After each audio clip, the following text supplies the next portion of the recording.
So, A&B is the greatest archive anyone could ever ask for. You know, of all the books I've read, of all the other online tutorials I've seen, this was the missing key. Every video is like packed with this information that I would never be able to get anywhere else. So I would say this is the greatest resource for learning animation. For me, A&B Animation Library is hands down the best animation learning resource that I've seen. I've tried all the tutorials, I've gotten all the books. I've never been able to really grow until I found A&B. And it's incredible. I've only just begun it, but I definitely am getting more from that than I did from my 1.5 years of college. I've noticed definitely that my animation has improved a lot, and it's more alive than ever. And what I also like about this animation training is that you also gain real confidence. Real Animator Training Library is unequivocally the best resource for animation, 2D animation, traditional hand-drawn animation that I've seen. So I wholeheartedly recommend the A&B Real Animator Training Library to anybody who wants actual knowledge and actual applicable concepts to create their own animation and to move forward in the field of animation and to set your work above those that are just kind of teaching themselves and not learning these tried and true classic concepts. A&B is motivated by his students' successes and improvements. He's a great teacher, a great animator with over 20 years experience in the industry, so you can't really get much better than that. I strongly recommend him to anybody. I'm thinking on how to put in words what I feel about it. I love that. It approached me from my dream of becoming an animator. Every cent I paid in there was worth it. I like that the library is structured. I can go back and watch it anytime I want to. And he's just got so much knowledge. And I just highly recommend it to anyone who's out there looking to learn traditional 2D animation. So thank you, MB, so much. And thank you so much for all you done for me. So, are you gonna join the library?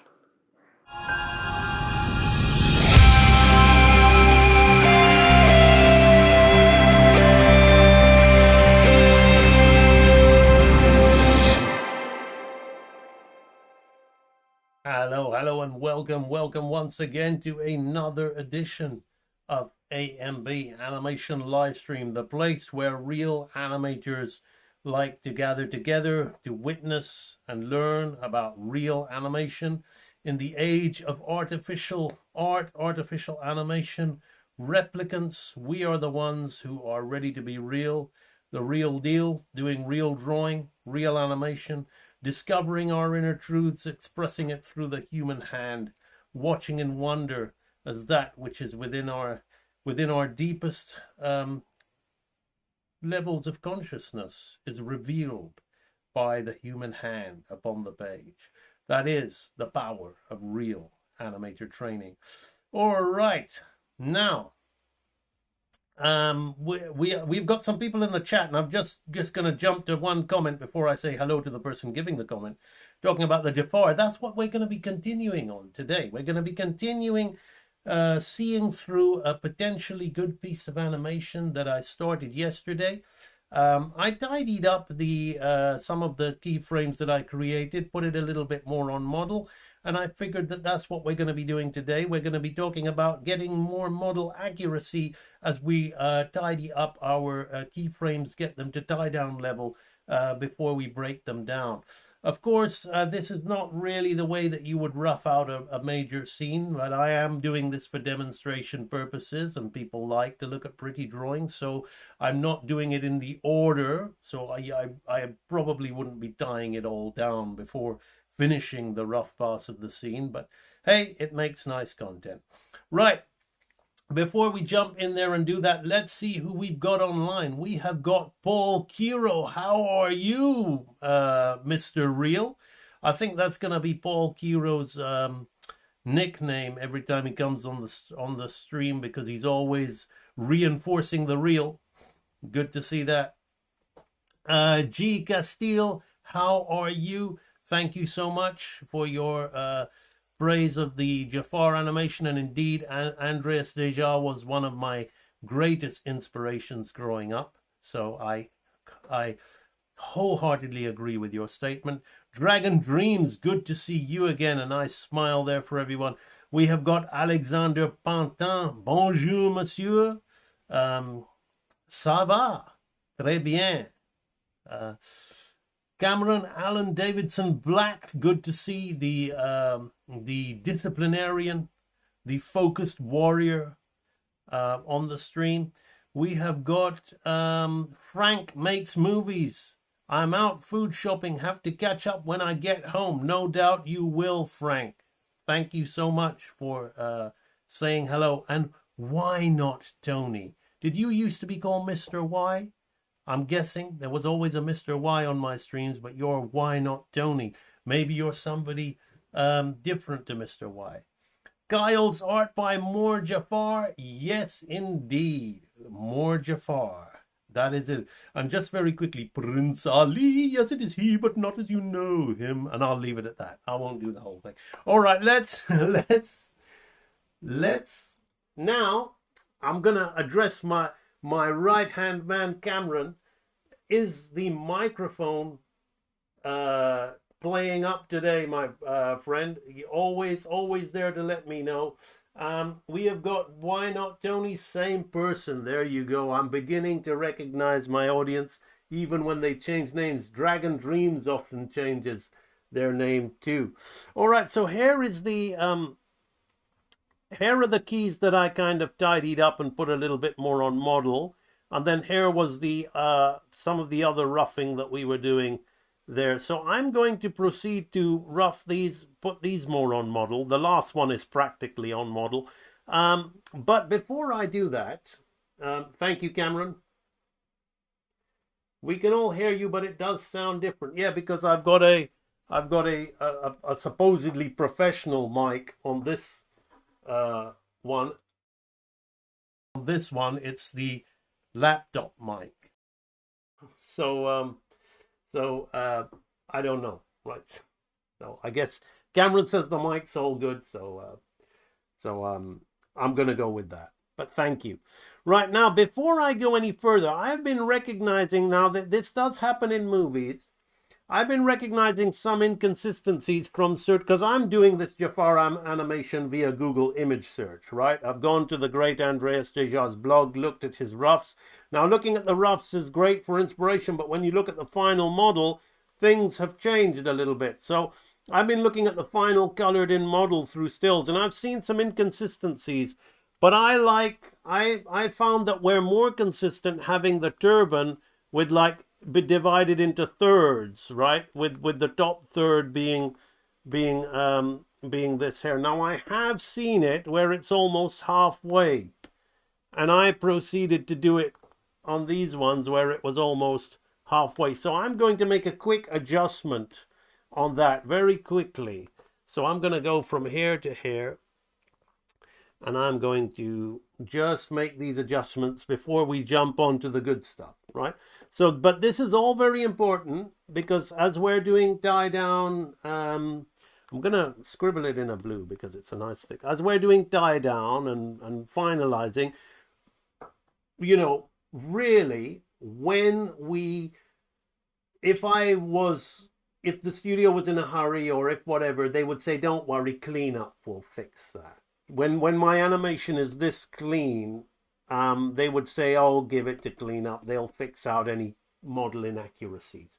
But, you know, you guys don't have the luxury, neither do I anymore, of working in a massive studio pipeline with people cleaning up our work. I noticed the version in Once Upon a Studio looks somewhat off to me. Probably people are losing the skills. These kind of animators, you know, they're kind of losing the skills. Maybe they got some people back, but if you haven't been doing it for a while and you don't do it every day, you get rusty. Hey, I used to religiously do 2,000 press-ups a week. I still do a lot of press-ups, but not that many. I want to do other things, develop other skills. My push-up skill has gone down, right? That's okay. I'd rather get good at other things. But if you don't keep something up, right?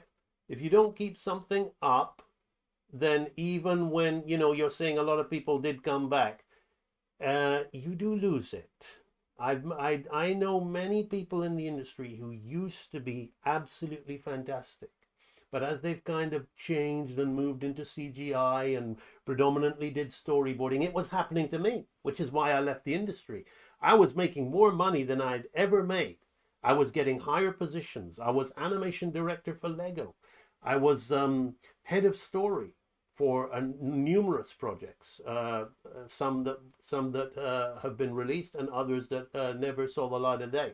But I was making a lot of money, but I had this YouTube channel on the side, and some normie viewer said my drawing wasn't very good, and I got all shitty about it, and well, who are you? But inside, that comment hurt because it was the truth. I thought, well, you know what? I animated and drew better in my 20s than I do now, even though I'm more successful in the industry, making more money, because I'm rusty. I got rusty. I wasn't doing that. So I started the Real Animator Training Library, revisited Milk, revisited the 9 Old Men, and, you know, built this training material to train you guys, but also to rediscover the great animator that I was, and I've gone beyond that now. And now I'm taking these feature film characters off live streams through Google image search, boom, boom, boom, no effort, just knocking them out. And I want to lead by example, because you guys are perfectly capable of doing this. All of you, more than capable of getting to this level. Right, so I said we're gonna divide this into thirds, so I'm gonna put this thing at the top like this, right? And if I look here, we want to look at like the space that exists between. So I'm gonna kind of think about this space existing between here like this, right? So we're gonna deal with squares in squares, but we're gonna round it off, right? And I'm deliberately being all mucky and messy, because these are the first real marks that I'm making, right, of the day. And before I start getting definite, I just want to get the feel. I've been doing a little bit of handstand practice this morning, so my wrists are gonna be a little bit shaky. So I'm just gonna get the feel of control back into my line. There we go. That looks like something, right? So he's got a subliminal McDonald's logo on his on his head.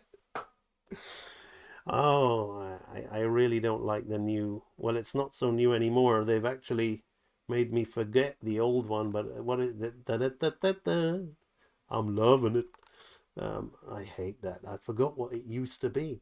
I remember getting really annoyed when they changed the McDonald's jingle. Right.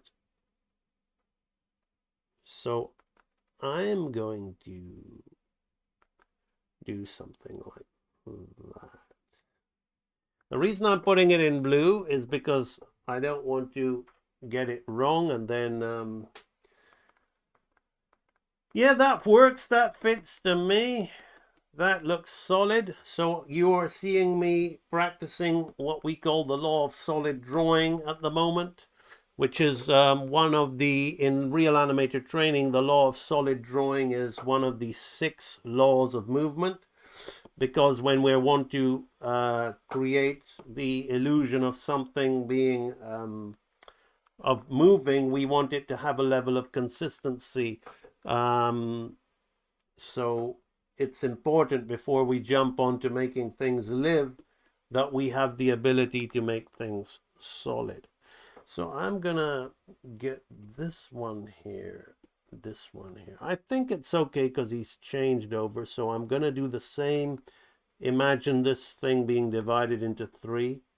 And I really want to keep an eye on the back of the turban, where that is. So I'm not so much looking at the Jafar model anymore on this, because even when I was looking at the Jafar model, some people were making it very square. Some people were making it more. And I think looking at the Andreas Dejas original, he wanted it to be like a snake. So it makes perfect sense. Right? Sometimes for these keeping solidity on these kind of shapes, it's nice that you can just color them in and trace around the outline. It's a nice way. I kind of like it. Kind of there like that. Yeah, that works for me. I can see that not looking too off. Of course, it's never going to be 100%. But we don't want 100%. It's okay. So we've got this coming here like that. Of course, the chat is always there for you real animators in the chat to ask some real questions. You see, these are skills to be developed by repetitive action, and otherwise, as we were talking earlier, people lose the ability. If you don't do your reps, you lose the ability. See, I've got an issue on this side. If you don't do the reps, you lose the ability. And people have learned how have sustained jobs in animation and learned the software, but they have never done the reps. So they're absolutely incapable of maintaining any kind of consistency. And it's why to most beginners and most people online who try to take up hand-drawn animation, they're so concerned about keeping the drawing consistent, when that's not even the thing that that is the hard thing to do. But they're so untrained. As I said, they're replicants. They've been conditioned on false animation, false artificial animation. So we've got this coming up here. So now I've almost done. I've just got to do this one, and then we can start. Oh, there's two to do. Then we can start going ahead with our more interesting drawings of the character to tackle and put them on model. Then if there's time after putting them on model, we'll break down the animation. So I will look at the chat after I have see, I'm here, I'm trying to keep some consistency between here and here. And actually this turban could do well to be like that. Yeah. Doesn't really matter too much, but it's also good training for the hand. I've got an error here. It should be at the top. I remember that's the same error here. So I've got to go back and fix those, right? So that should be there like this. You see how one can fall into a trap. So I'm just gonna make my corrections there. Now we'll come back and do those afterwards. So it's on the top third of the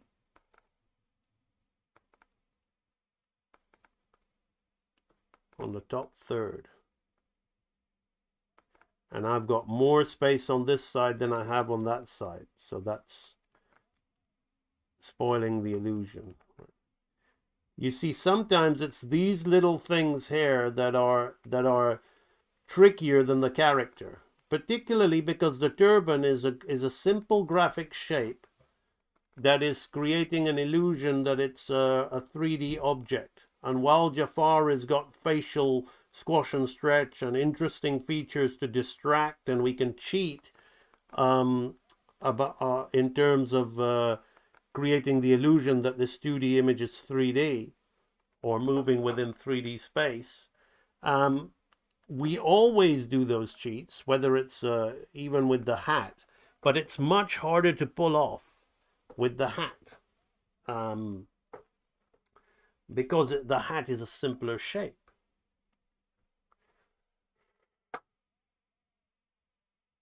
A lot of people did come back, which is why I'm surprised at how off model it was. Okay, we're back on that, and then we have normies. Why be normal when you can be different? So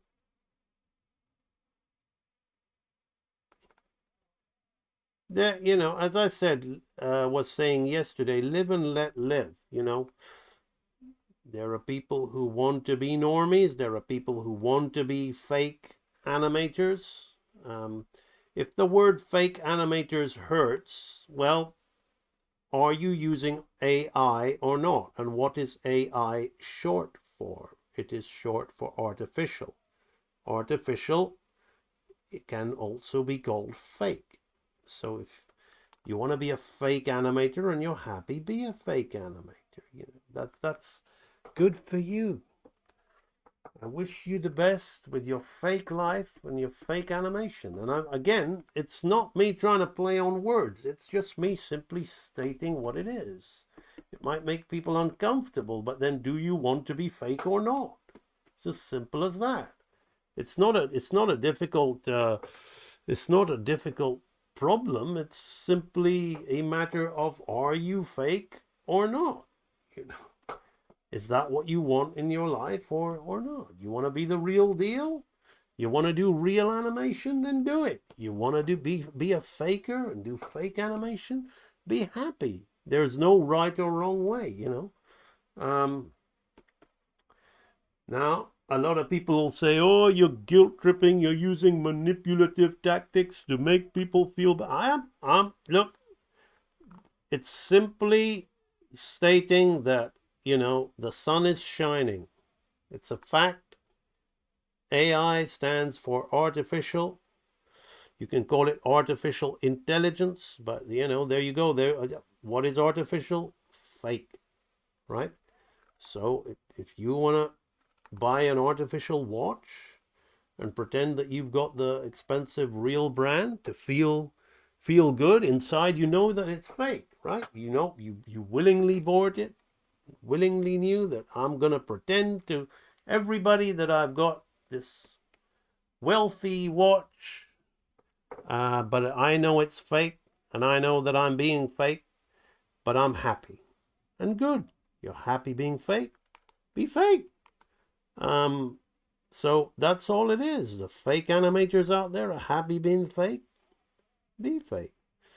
I'm happy being real. And I'm pretty sure that many of the people in my audience, particularly the ones who have committed to real animator training, are extremely happy to be real.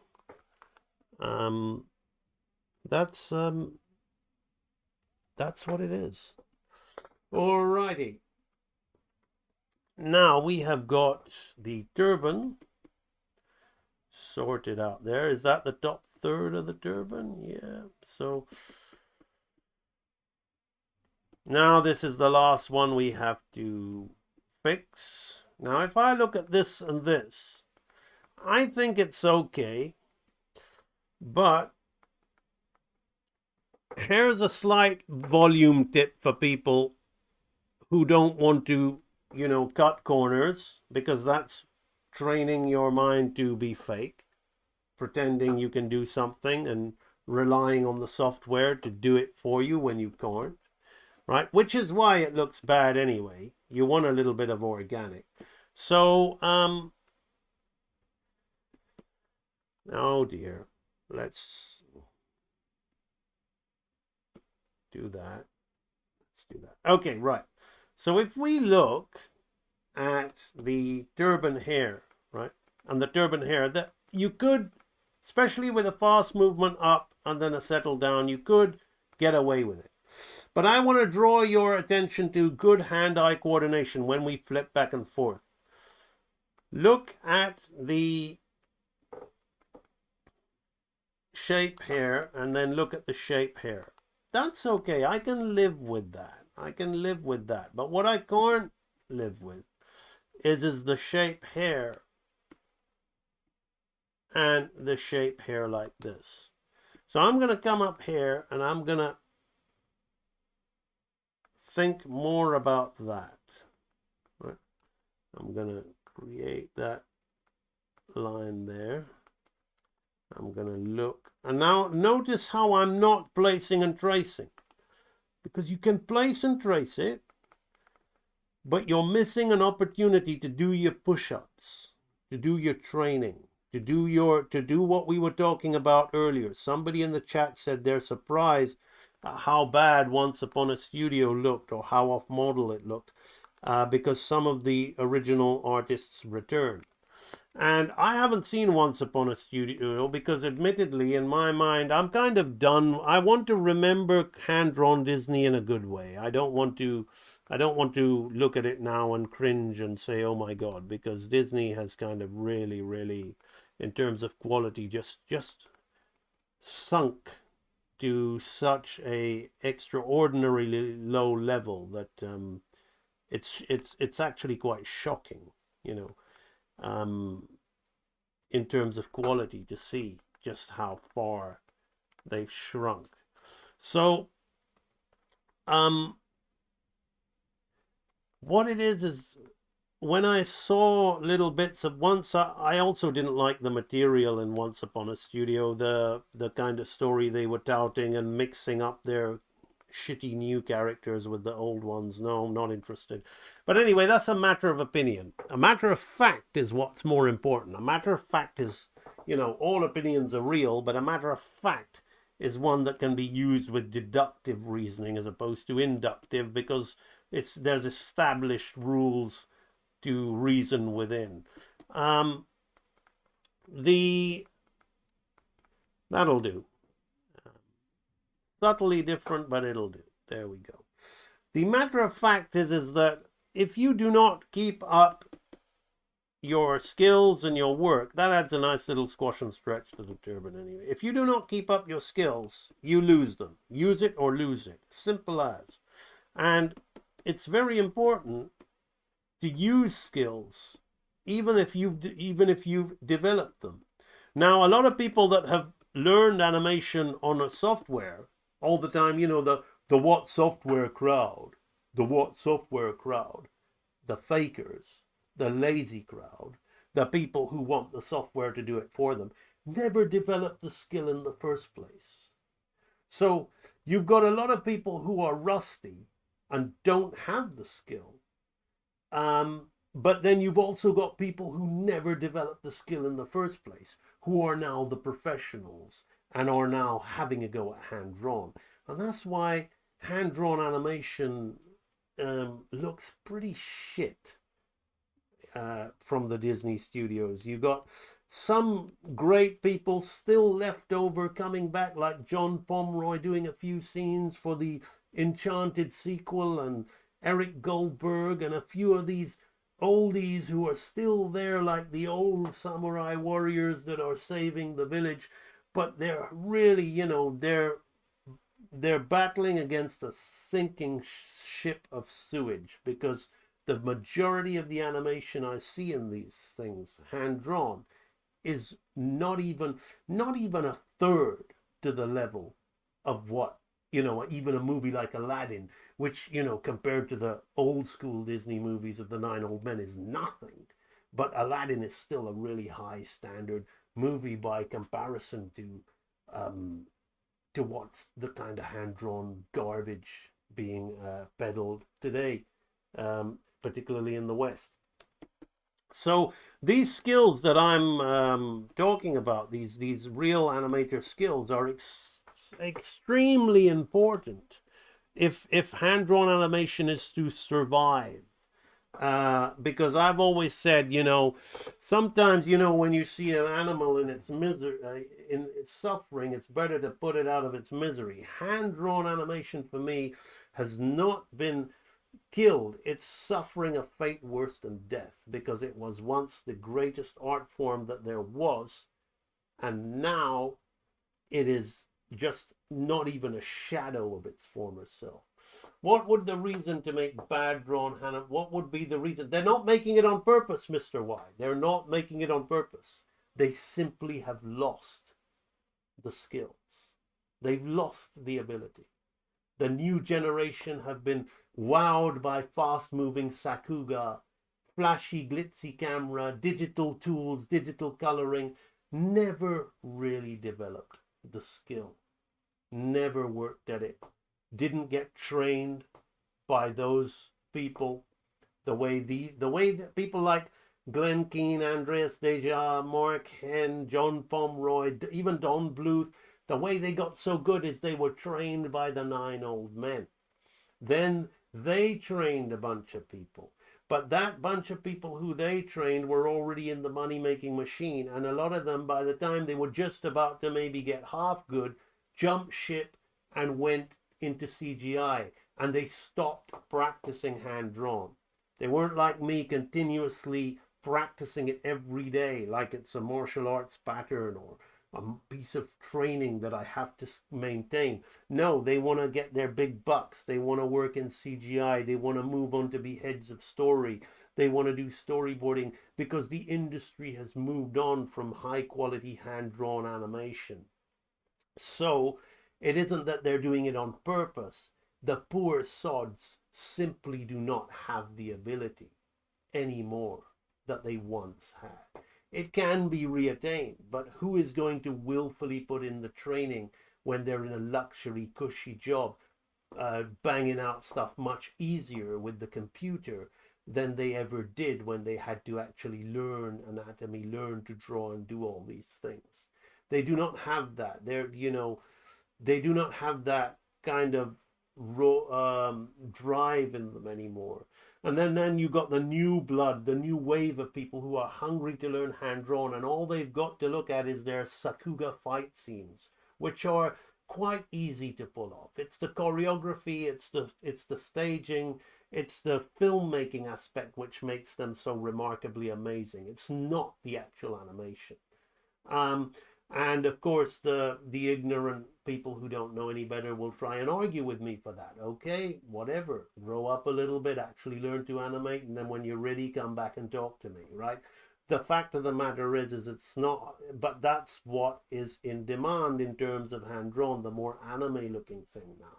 So this kind of animation is very, very rare in the industry. You have somebody like Aaron Blaze going away and making his little snow bear, and it's vastly superior to Once Upon a Studio. What does that tell you about the standard of people working at Walt Disney? This old great animator is still got the goods because he's doing it every day. You got John Pomeroy, you got other people. You got myself, who's not in that particular clique, but I'm here. And I'm glad that I'm not in that clique. Yes, I've worked in the industry, but I'm not in that clique. And the reason why, I can do the same level of work, and that shows you that so can you. It's attainable. You can get it. You can get to that standard. But you gotta be willing to put in the work. So the new breed of animators have a choice to make. And what they're gonna do is they're gonna turn into fakers. They're gonna jump into AI. They're going to do that thing that gives them money. They're going to prompt. This is my job. I'm going to use my expertise of using the 12 principles of animation. For them, it's principles. For me, it's law. Right? Using the 12 principles of animation to simply type in prompts and then refer to previous animations that I know in my head, and we can steal that and change that and re-prompt it to kind of adjust it to our model that we do a turnaround and feed it into the computer. They're going to do that, and that's more power to them. As I said, they're peddling the fake. Peddling the fake and making money out of it. Good luck to them. I wish they thrive. I do not wish harm upon anybody. Live and let live. But I'm communicating with people like you who are ready to be real, who want to draw, who are wondering, who ask me questions like, what would the reason to make bad hand-drawn animation on purpose? There is no reason. They just simply cannot do it anymore. That's why I'm here. I'm here to connect with as many people I can who find my content and who know that it isn't something that comes piss easy like fake AI. It's something that you have to really put in the work, do the discipline, do your due diligence, and then reap the reward later on down the line. That's what it is with anything worthwhile that requires the human spirit, the human hand, and the human body. You do not develop a muscular, athletic body by sitting down and watching and learning about people who have and constantly watching tutorials. You get off your ass and you put in the work. Yes, you learn the technique from watching those things or from a personal trainer, but you gotta put in the work, and that's what it is. But it's getting too tempting and too easy for people not to put in the work in this day and age. Good luck to them, as I said. I hope they thrive and their families live and they're happy and they're good at what they do and they support their families. I would never want to take that away from anybody. But what I'm talking about is the self-worth. What do you want to be? That's the choice. You want to be a fake. You want to get by. You want to live life through being fake. And you know, when you close your last, have your last look at the world, be proud of yourself. That's your choice. Or you want to really feel that you lived a worthwhile life. You had meaning, you had purpose, you felt fulfilled by your mind-body connection with what you were drawing, the drawings that you made. That was what you desired to do with your life. You were given one shot on this earth and you wanted to draw and you wanted to bring those drawings to life, and that's what you did. You did it intimately. You didn't do it second hand, third hand, fake. That's what I'm talking about. You put in the work, you reap the reward, you felt the satisfaction for it. Ron Clements came back recently. I'm hoping he might. Didn't Ron Clements, one of those guys passed away? I was so sorry to hear that. Or was that Russ Edmonds? I can't remember. Ron's still alive. Ron and John. Ron and John, yeah. Of course. Sorry, Ron. I love Ron. Ron Clements directed Aladdin. Ron Clements came back recently. I hope he might be advocating to bring back more hand-drawn in the future.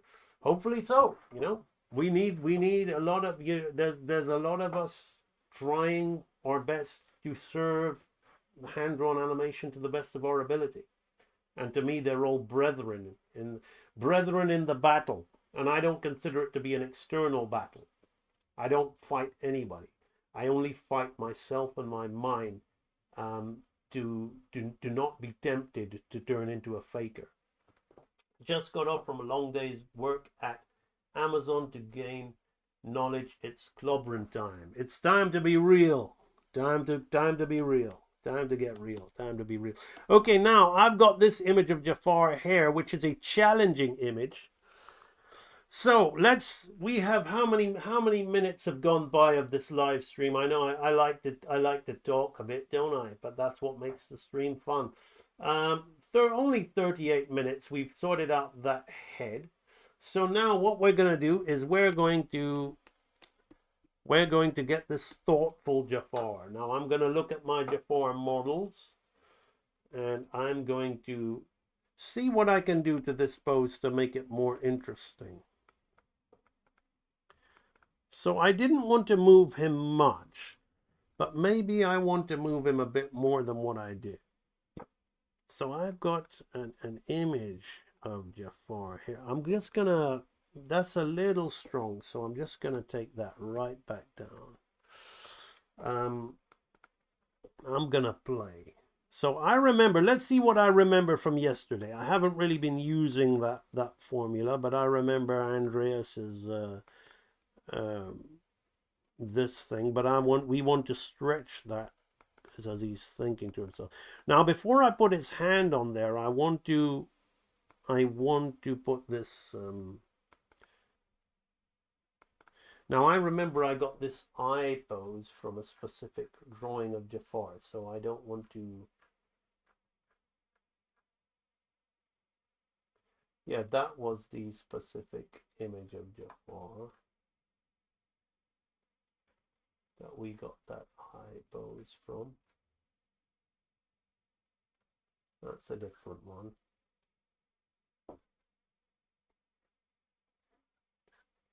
So I've got that there, and I'm gonna keep this one here.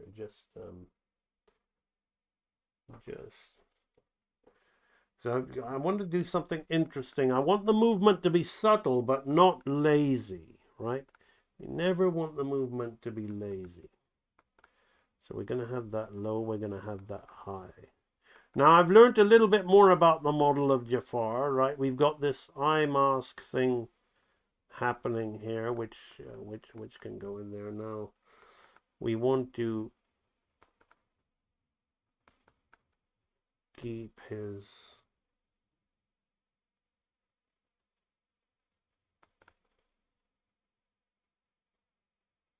eyes up there. So I'm using less. I'm less using the images that are there exact, and I'm trying to draw my own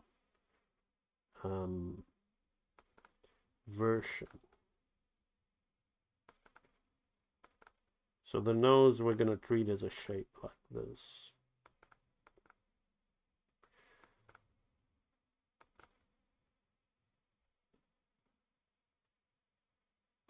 Now, it's strange what happens to his upper eyelid there. He loses his upper eyelid. But I'm going to. This is the pose that is a little bit challenging. Remember, I said what's challenging is not really the animating. It's the getting the life into the character. So I'm looking for a certain expression, and I'm using the information that I have to try and get that expression. But sometimes that information is not good enough, and that's why having a supervisor like Andreas, you go up to him and say, hey, how would you do this expression? How would you treat his upper eye? Because I'm wanting him to have that lid, but they're eliminating that upper eyelid, and we've still got this this thing going on. So I'm gonna have, we don't have so much of a cheekbone like that. It's more like that. Then I'm going to have his mouth. I'm gonna have his mouth simple like that.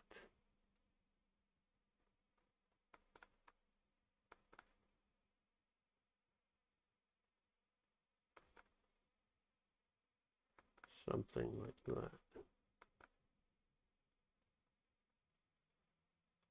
The beard there. Beard will come there. That shape will come there like that. This will be here.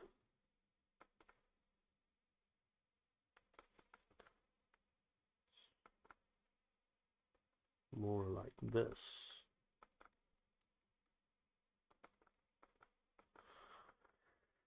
Then we have the mouth. So I'm now able to actually, I feel confident creating my own Jafar expressions without looking too much, except for things like the eye. So the beard will move down here. See, it would have been much easier for me to do a stream where I say, okay, how do we break these, what are the breakdowns between hair and hair? And you guys have got some really good information, but I want you to see me being tested. And what I'm being tested on is more trying to find the expression. And I'm not really,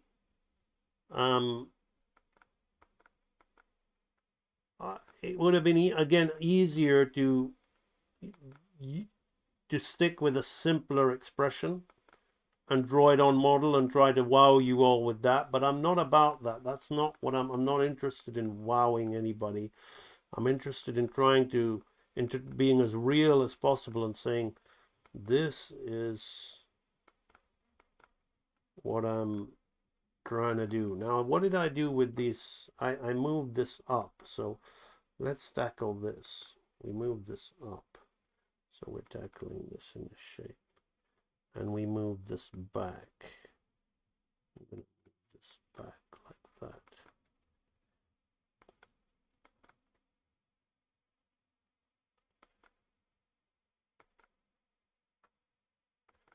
So this is the turban will move here.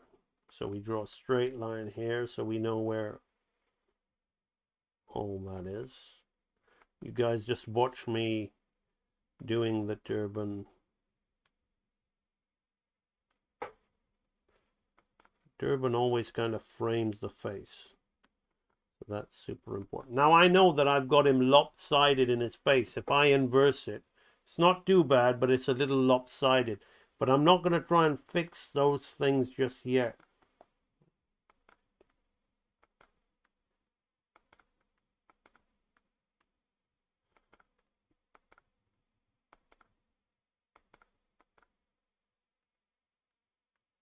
This will come up here like that.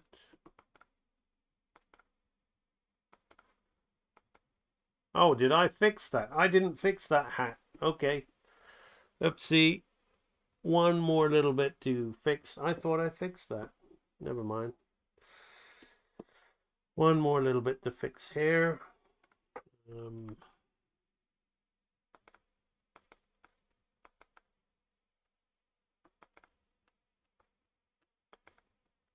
Put that down there like that. That's probably why I was fixing the wrong hat when I was telling you to fix, that I was going to fix.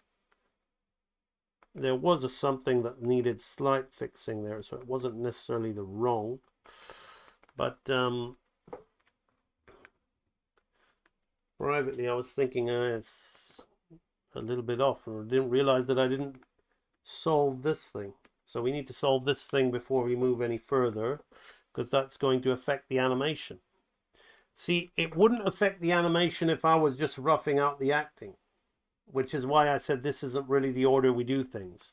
But I like to tie down, I like to tie down live, because I know that a lot of people are interested in volume, in maintaining form and volume, and in seeing the finished animation. Like, they don't want to see a really rough scribble thing happening. And that's for people who join the Real Animator Training Library. That kind of content is not the person who's just getting interested. It's like when you try to, a lot of people who want to get into classical music, they just want to hear the good bits first, right?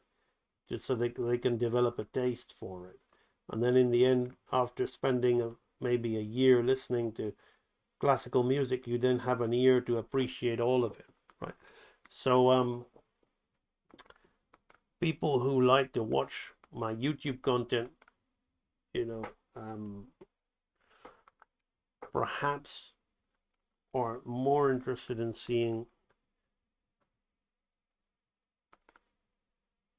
a demonstration, but I try to make those demonstrations as insightful as possible. If not with the visuals, with the verbal information.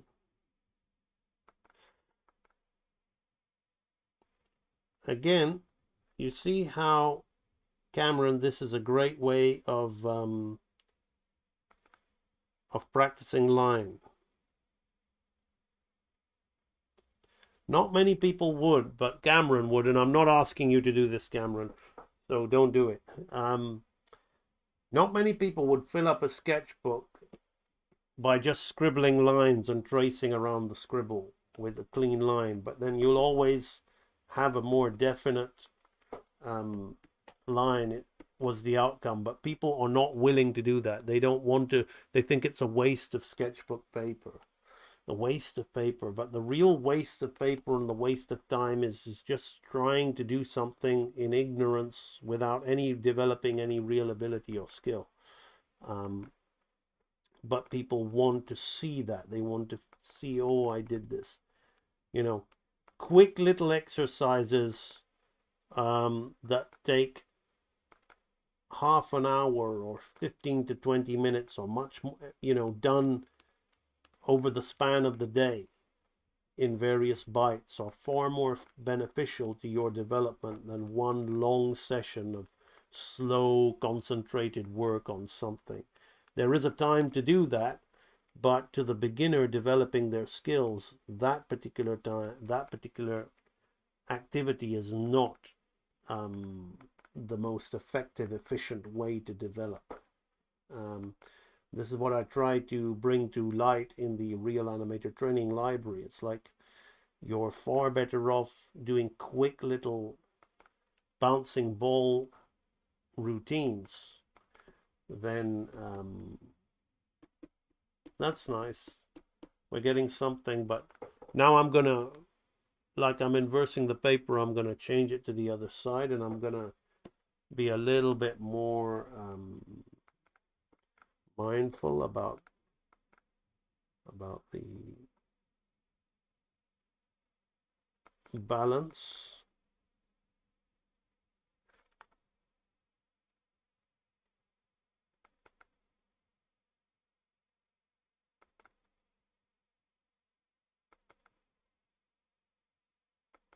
Just keeping quiet a bit here while I think about this.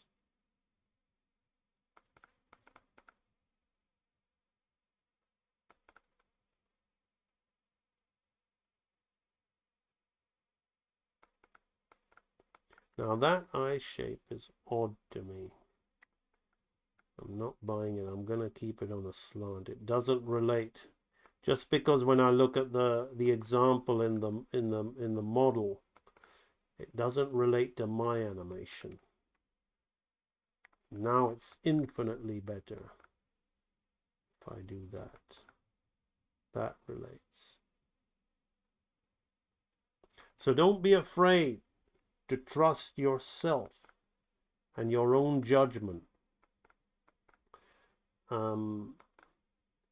Again, that's part of the whole Real Animator training process, is you, through the power of repetition, you learn to trust your own opinions and your own judgment.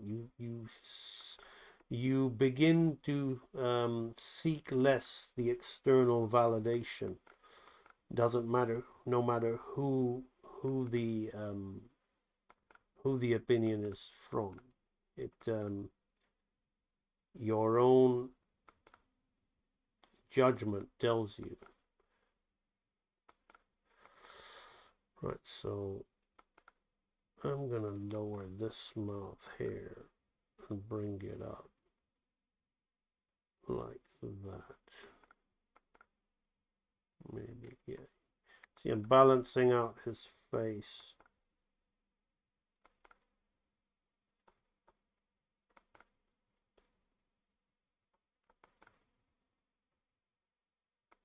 Now I'm not going to tidy up these ones to the level like with that nice smooth line that I have on the other ones, because I'm on a live stream and I don't have the, I want to keep the stream moving. I'll do that off stream.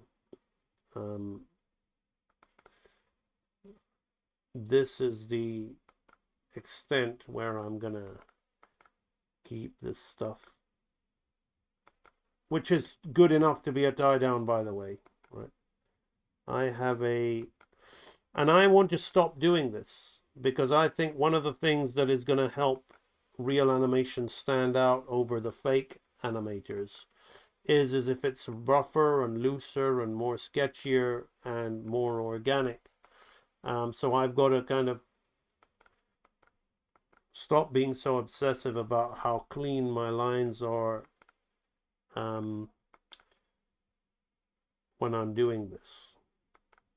Let's just put on the light box so I can keep a image of that. Okay, so this turban now, I'm seeing that this is probably going to be more like this. And this is only, I've got to draw his hand over his face. Right?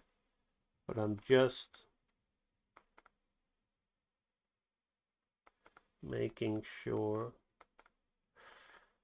that everything is as.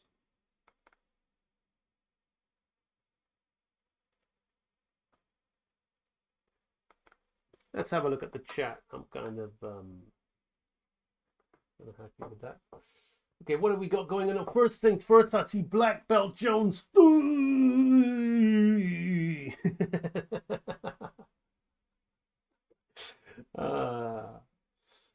Cameron Black will end up writing "thui" in the chat one day. I know that.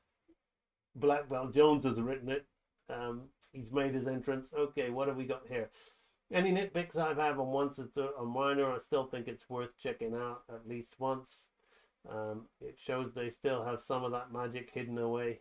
I just couldn't get past looking at those CG characters. I can't even remember. There was a big house, a big family house, and I think it was a Spanish community. It was a CG film. I don't even remember what the name's called, and I saw her hanging with one of the hand-drawn characters. I said, I'm not watching that. It's nothing to do with obviously what the character stands for. Esmeralda is great. I just don't like that cheap CGI looking sitcom character next to these great hand-drawn masterpieces. Just why are you get away? Like, it's like putting drum and bass jungle music with Chopin. Some people like that, not me. What would the reason would be to make bad hand? Okay, I remember that. Remember that comment. Silly question, but is that a mono line you tend to animate with, not taper, pressure, sensitivity turned on? I'm not caring about the line. I'm just I want to be fast. I want to be effective. There is pressure sensitivity, but I'm not focusing on that. As I said, I'm focusing on the animation. This is tie down level. This isn't even clean. And even if I am going to clean it, as a single independent artist, I'm not wasting time on the art of cleanup. I don't have that luxury. I've got to create content. I'm not going to, it'll probably add, what I can do as clean animation in a day will probably be done in 4 to 5 days if I was worrying about the thick and thin line when doing cleanup animation of my own independent stuff. Unless you got the budget, or unless you want to work that skill because you haven't developed that skill, that's another good reason to do it. But that skill's easy to me, and I work it when I clean up my own drawings for illustration purposes. But I'm not, it's not efficient for me to do that. And in fact, I'm trying to move away from having a cleanup look, because in the fake AI world, it's getting harder for the average Joe to tell the difference. Hey, Saran Guren. I remember, I know Sarah, but Saran Guren. I'm going to call you Sarah. Hello, chat. Hey, MB. I didn't know you did. I don't do daily streams. Was so enthused by this particular piece of content that I'm creating that I'm following up on it. I'm enjoying it too much. Black Belt Jones, Snake. So do you draw every day? Yes, drawing every day is. I could go a day without showering. I could go a day without brushing my teeth. I can't go a day without drawing. He doesn't do these daily. It's just one yeah. Okay.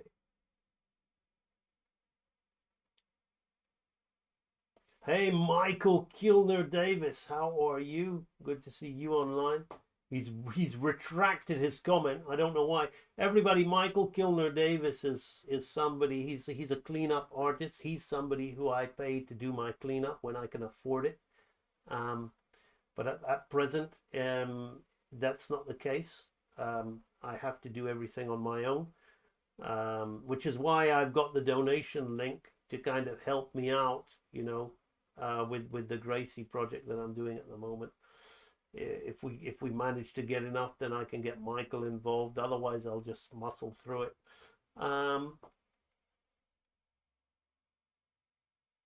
In the live stream as I animate as well makes sense.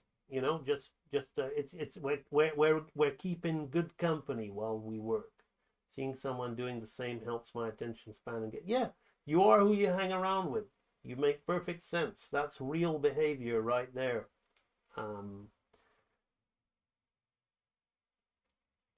mostly trying to mimic this same looseness. Yeah, don't worry about don't worry about unless you want to be a cleanup artist and you want to excel at that. With Aladdin, they would do the thick and thin line by animating 2 lines like that.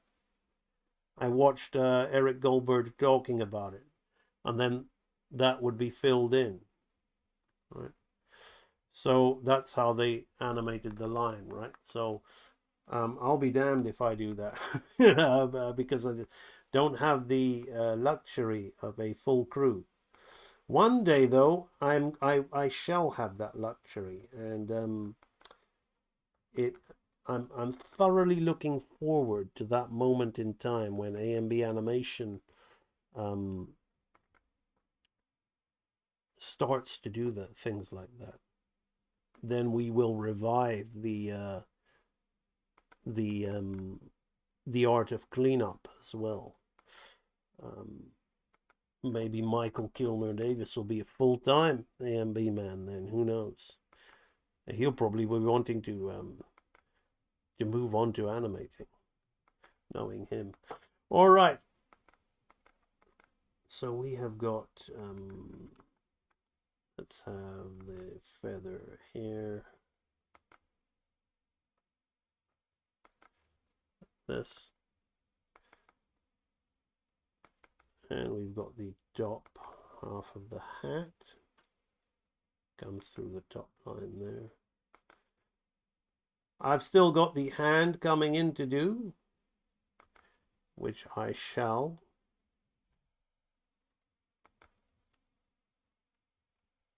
As soon as I have.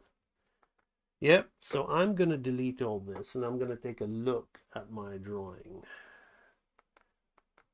Yeah, that somewhat works in inverse. I was looking at it on the screen there and not happy with it. It works. It works. It's actually this way. What we need is that. There we go. Right. So he's gonna go. Now we've got that hand thing that we had, and I'm gonna briefly sketch in the hand that I had. So I had a square, and I had that thumb come up here like this, and we had the other one hand here like this, and the other one here, and the 2 beneath his chin. Now I'm gonna just end up looking at Jafar's hand model. The whole thing, I think my hand needs to be a little bit bigger. So in reality it would be like that, but the whole design is a cheat. So in that regard, so I'm going to have his sleeve come off there to balance it. All right, now I'm going to delete the original. So that's the original. It's going to be deleted. And now I can see what I can do. So I'm going to go and look for Jafar's hand model.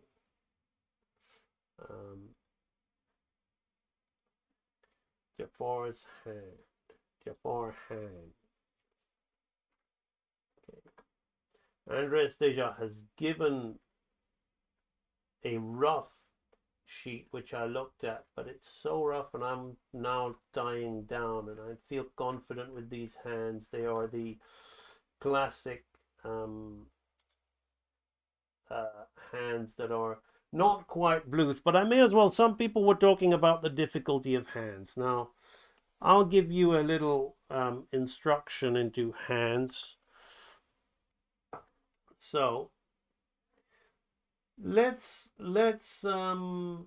I like being called Saran or Sarah, usually more Saran. Okay, I'll call you Saran. Saran's almost like my daughter's name is Sarah, so I'll just add an N on there. Saran. I'll call you Sarah. There you go.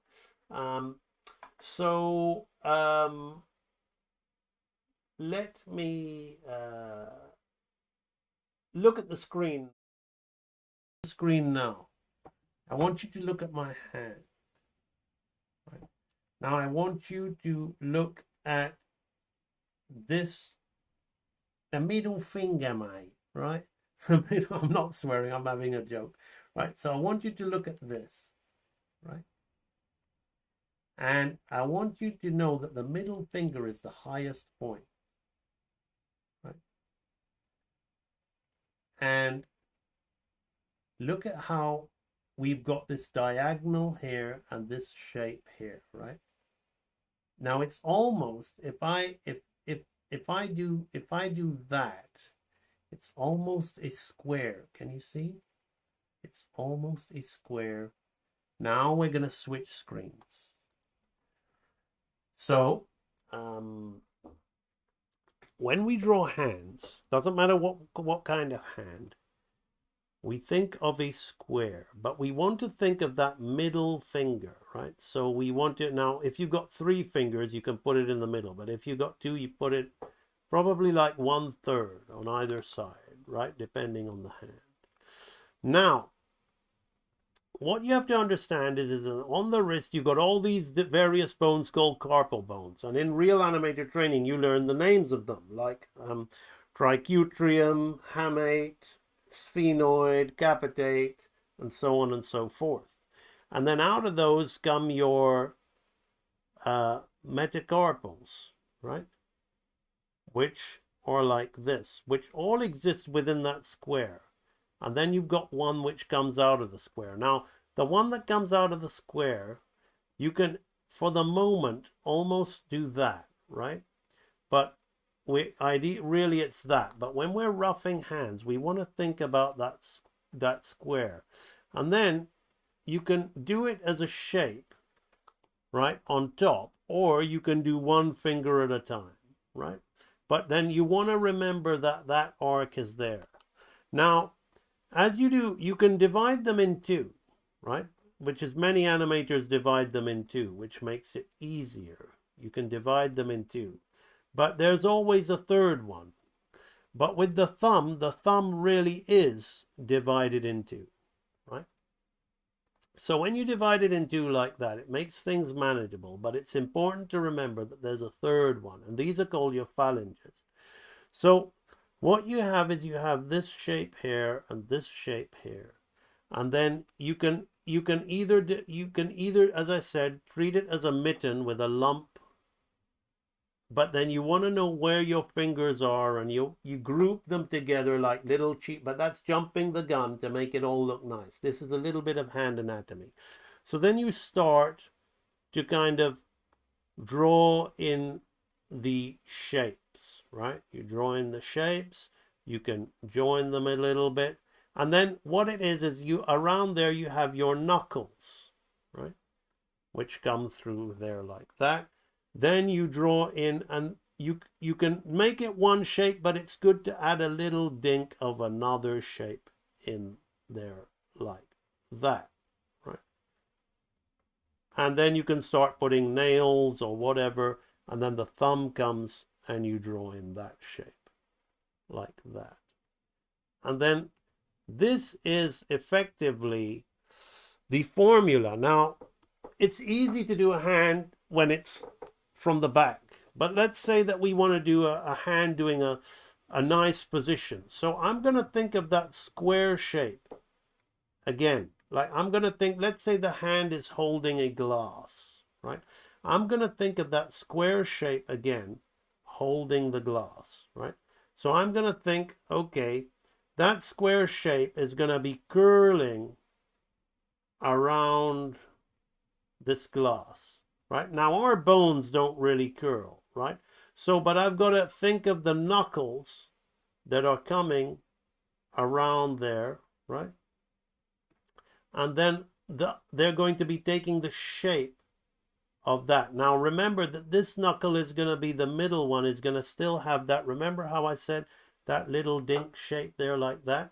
And then the thumb is going to be curling off the side there like that, right? Because that's where the thumb one is.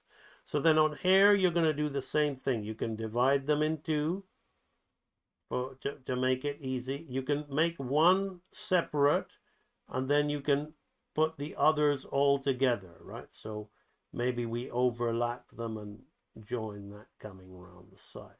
And then what you'll do is then you'll add the third one, just to give that little bit of texture.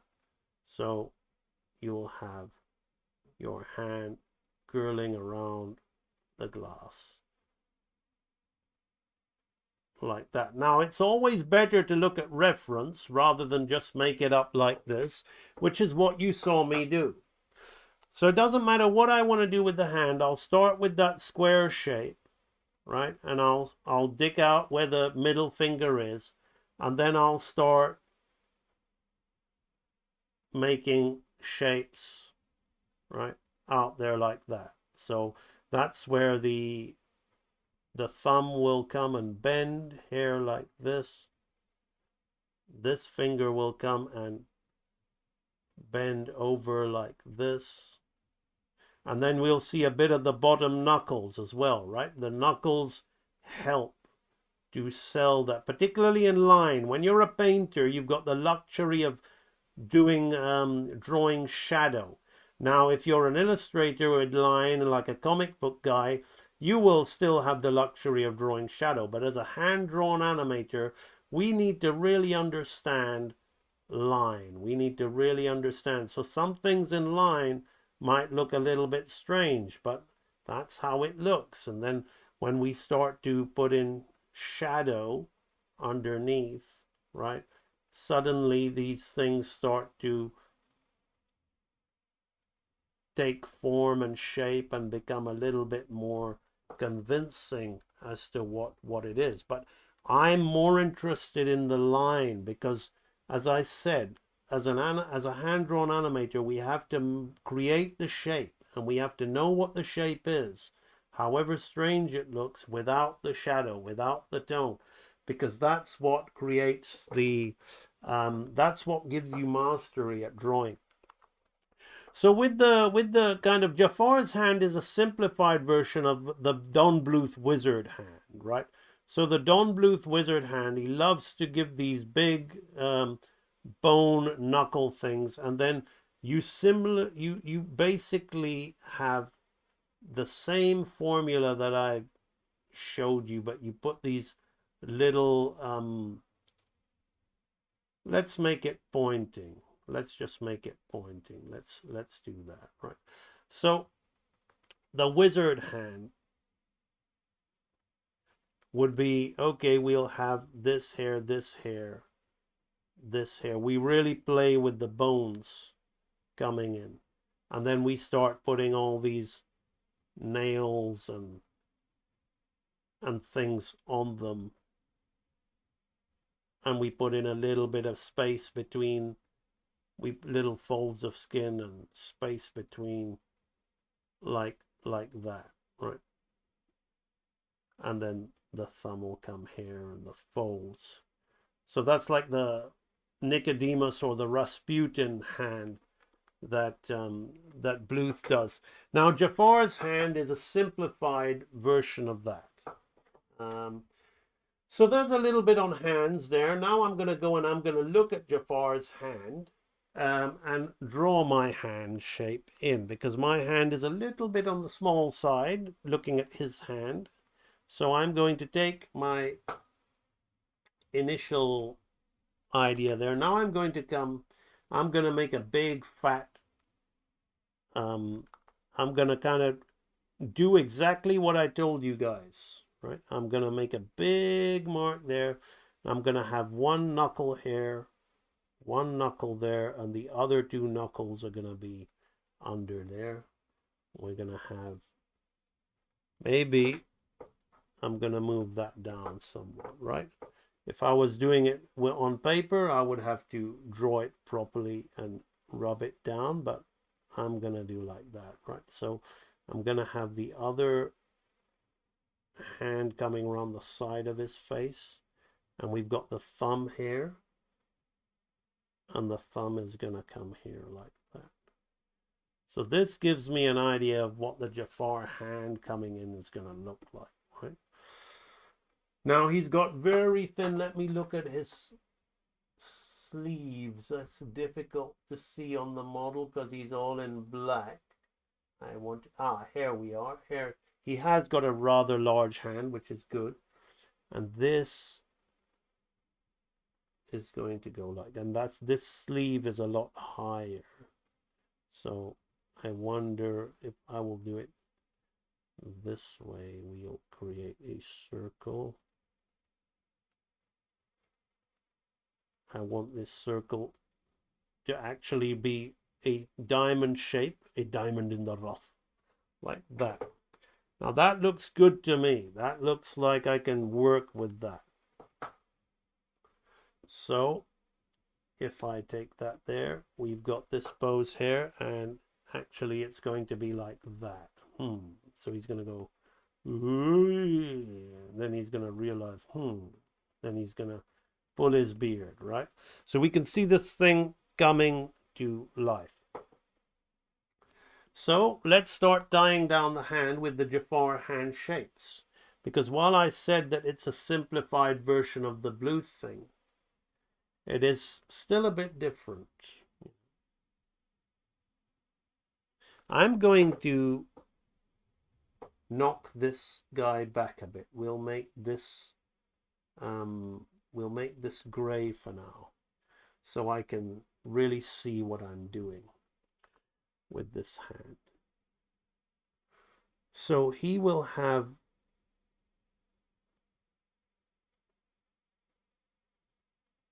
something like this. I think it's simpler where it's just two shapes. He hasn't got any nails, just a shape like that. But I'm going to indicate a little bit of his bone here like this.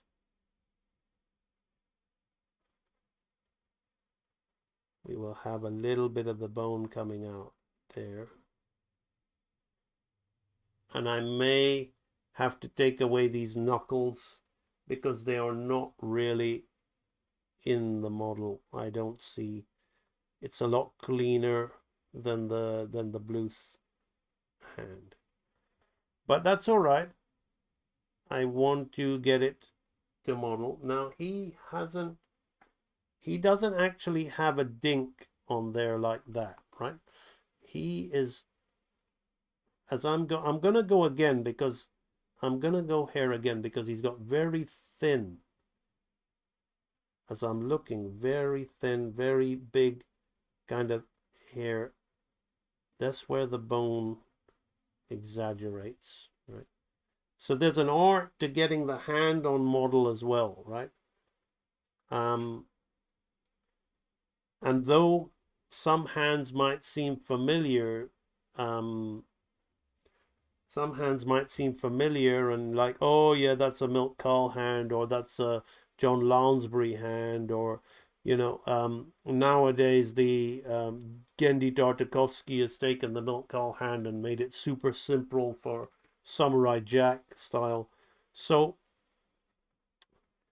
there's still differences, subtle differences. Again, these kind of differences are left, to clean up, to iron out these subtle model differences. But you want your hand to be somewhat close to the model. Okay, so I'm kind of liking that. I'm just going to flip that. That's looking like a hand that I can use. let's draw that in. I'm going to draw that in the darker red because I'm going to use that red as my color for the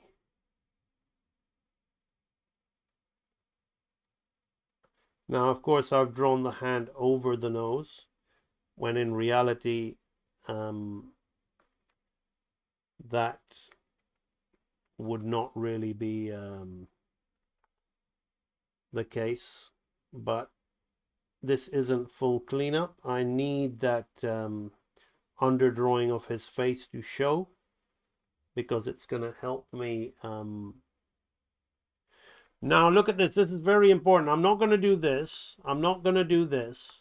I'm going to look at this and this, right? And I'm going to create a round like that.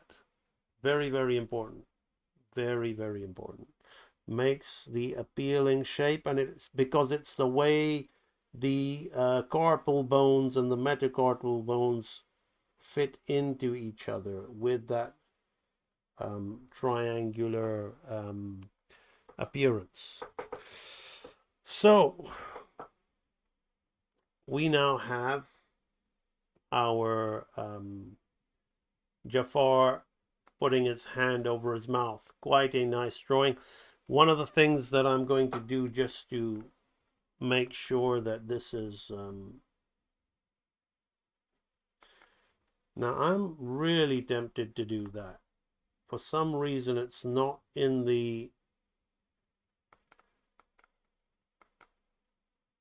that example that I looked at, but I'm going to put it in there because I'm not liking it without that little bit. Now, this is one of the things you have to wrestle with when you work in a professional project, and you know, I've had to do it all my life because I've always felt a lot of the projects I've worked for were designed by inferior artists to myself, and I would want to change the designs and want to kind of do something that I felt needed to be done, but no, that's not the model. That's not what I'm being paid to do. I'm being paid to do what they want me to do in that regard. So there we are. Right, so he puts his hand over his face there, liking that. Now we've got this drawing to make. So these drawings are going to take a bit more time because it's really vague and it's quite challenging, and there's little material on the net that actually shows these angles. I'm trying to find an up angle of a Jafar, but I'm going to have to make this one up myself by the looks of it.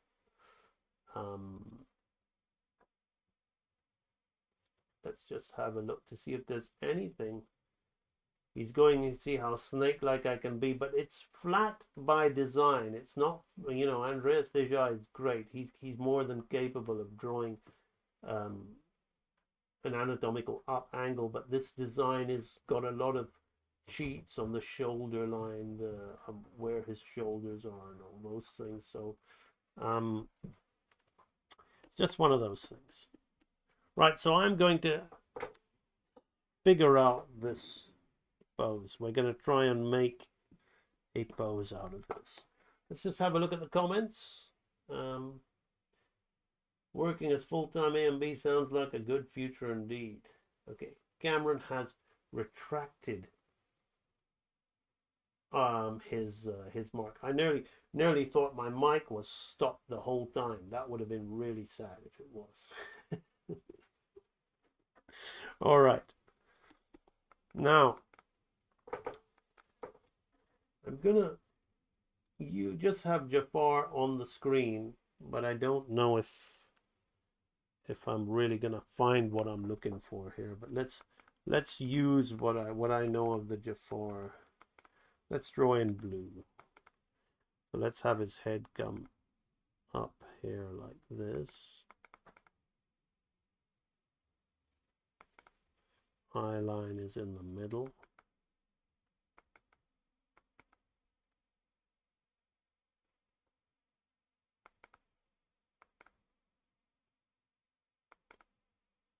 I'm gonna keep that eye shape.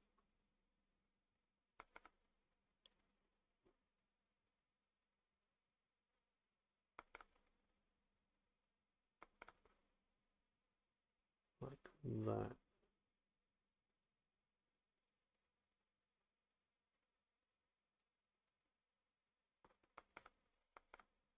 So it changes depending on the angle. Right? So it goes more down.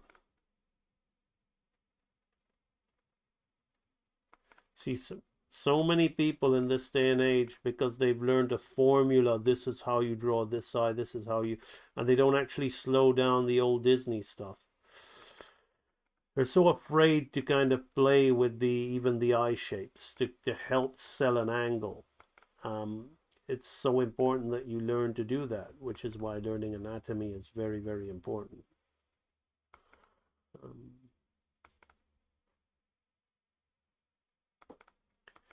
That looks good. Now we want the nose. So we're going to make the nose a little bit straighter here.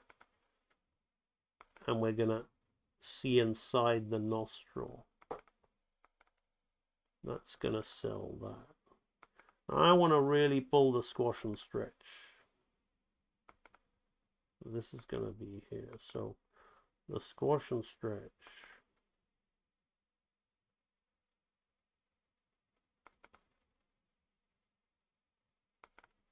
Going to keep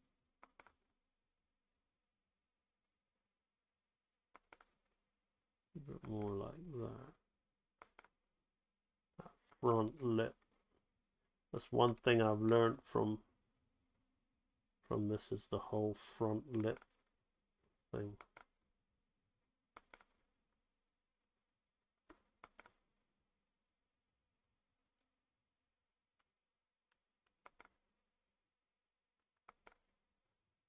That's how we get that feeling of the cheat, of the angle. So while this is going up, this is going straight, right? As it's being pulled by this, which is going down, right? So this is up, this is straight, this is down. That's how we're going to get that information. This is real animation information being disclosed here.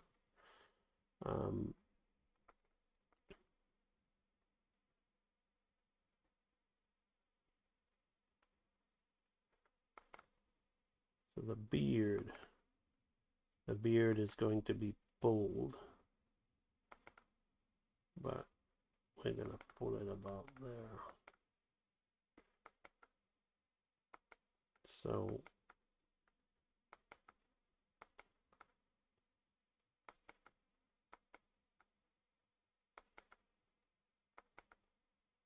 just imagining what it'll be like. Then we've got this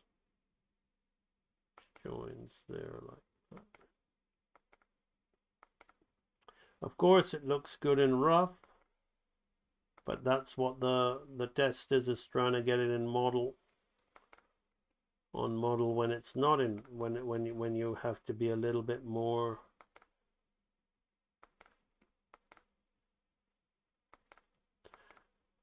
now. Let's turn that on. Now I bring this a little bit more to this side. Get a nice little rotation happening there.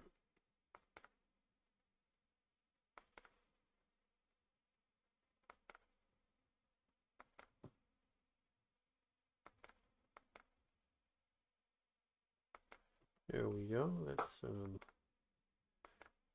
that there. This arm would be more like that.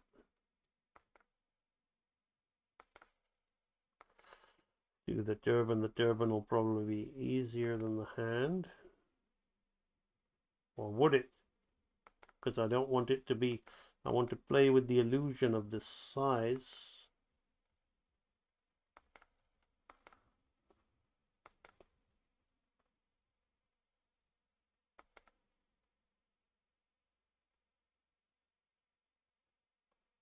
this.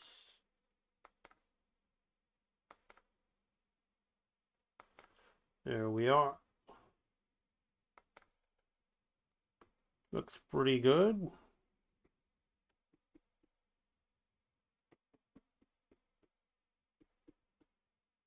Right.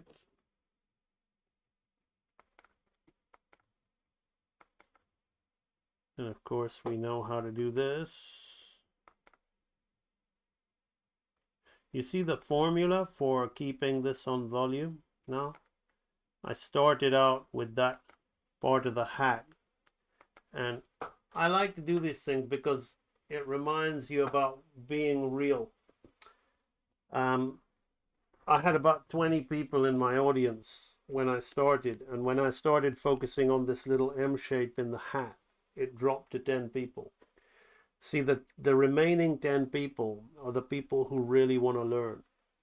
The remaining 10 people are the people that actually want to learn how this is done properly. And that's the other 10 are probably dabblers who are gonna pick up AI because it's easy and quick.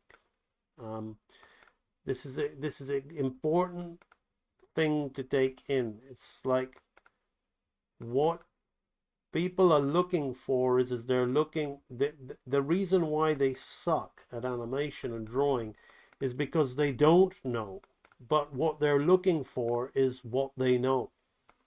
And when somebody is disclosing the secret, it's not what they know, so they don't like it. It's extremely important for people to grasp this when, even like I have a few people messaging me at the moment, very enthusiastic, saying they're saving up to join my training library. Wonderful, amazing, thank you very much. But I'm glad that you're saving up, because your saving up will give you enough time to find out about yourself as to what you really want. Do you really want to work and learn the things that matter?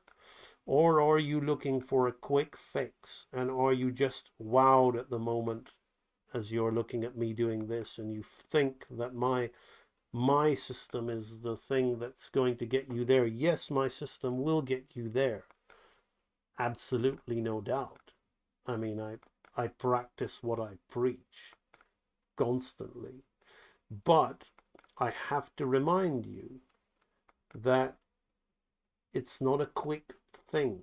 It's not something that you just quickly rush through and magically you've got the skill. It's like anything worthwhile takes a lot of discipline, dedication, focus, attention, and above all, attitude to progress to the kind of level you're expecting to achieve, which I've proven is very real. It's very real. I have been an animation supervisor, animation director, storyboard, head of story in my industry life, but I can proudly say that I have never worked on a Disney feature film. Working for Disney Junior as a story artist is very different to working and animating on a Disney feature film. Here I am effortlessly animating the highest grade of 90s Disney feature animation while casually, nonchalantly talking away on a live stream as if it is nothing. So I practice what I preach. You too can attain that level. But it's not something that you're going to attain with the wrong attitude. It's your attitude above all. If you invest in a program like mine with the right attitude, then you will reap the reward. If you invest in my program with the mindset that I'll just quickly work my way through his archives as fast as possible, and I've done the work, I paid the money, give me the goods, it's not gonna happen. You've got to really pay attention, and you've got to work and have patience in regard to your growth. You do not build a beautiful, muscular, athletic, shredded, ripped, toned body within a few months. Maybe in a year it starts to look like that, but it is still far from what what it can look like. And it's the same with your artistic and animation ability and skill. Now, what I'm doing here, Cameron, is I'm going to do that very thing that I've been telling you to do. I'm going to get a fatter brush, and I'm going to really kind of define my lines. A little bit, not what I want there.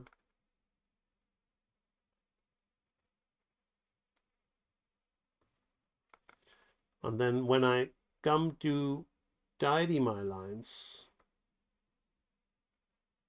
it'll become more manageable. So we get this fat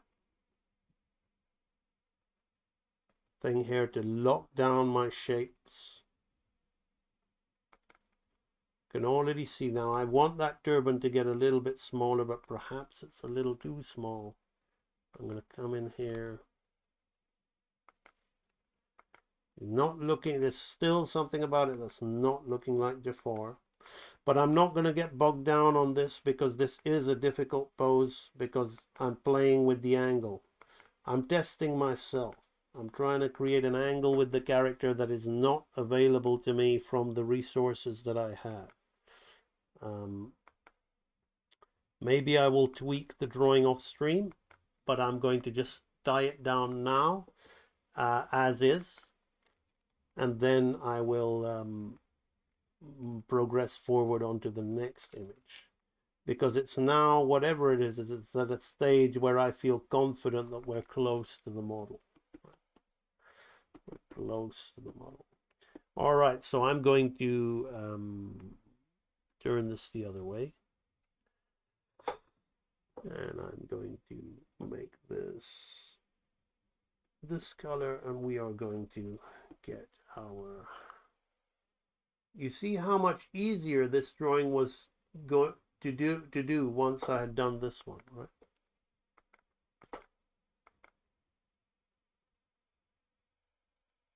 And here's where I'm going to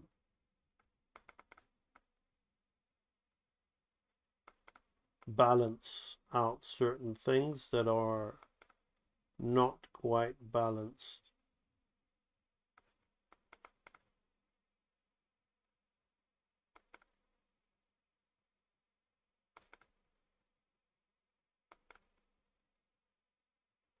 I feel confident heavying that.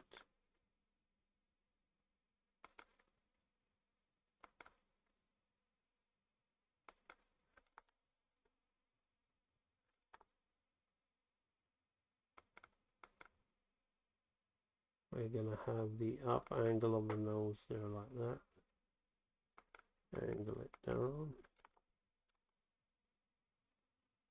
Could be this nose that may need a little bit of tweaking, but as I said, if I want to tweak that, I will tweak that off stream. So I don't want to get bogged down.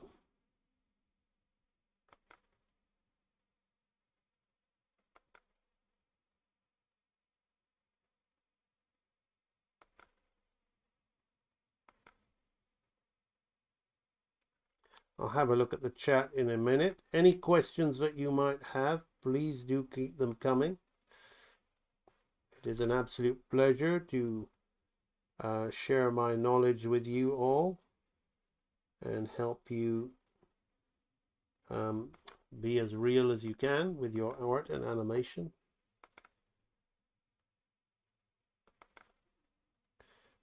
In the world of fake animation. Oh, I'm beginning to like this image as I'm balancing it out. Looking quite a bit of fun. Now I need to get this super fat finger here, make it very thin. Again, this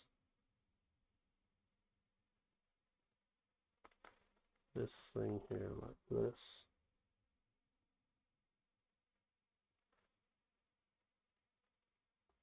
So many times when you work with these cartoon characters, and again, being somebody who's very obsessed with anatomical accuracy, even though I have the greatest respect and admiration for Andres Deja and these animators, what they're doing is they're making designer choices. They're more than capable of making a hand more anatomical and this and that.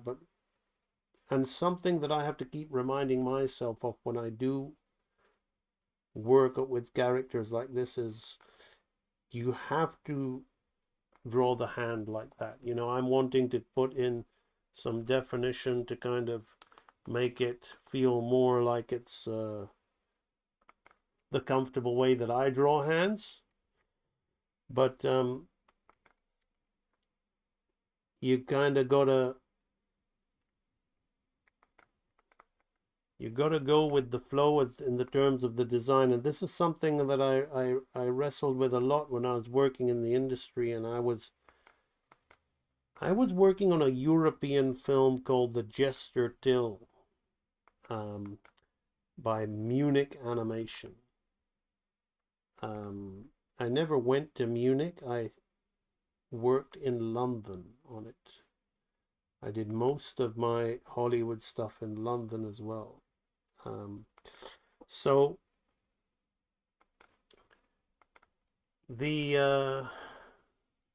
I was very angry with what the cleanup department had done to one of my scenes, because that scene involved a lot of hand gestures.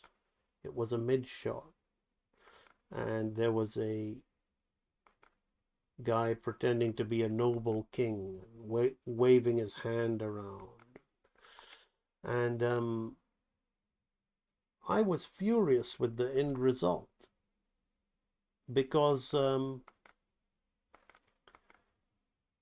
they changed all of the definition in my hand drawings. I'm like, you've ruined the drawing. What have you done? Like, and the cleanup artist said, look, don't tell me how to do my job. I don't tell you how to do your job. So it was getting kind of a little bit heated, shall we say. And then the studio producer came,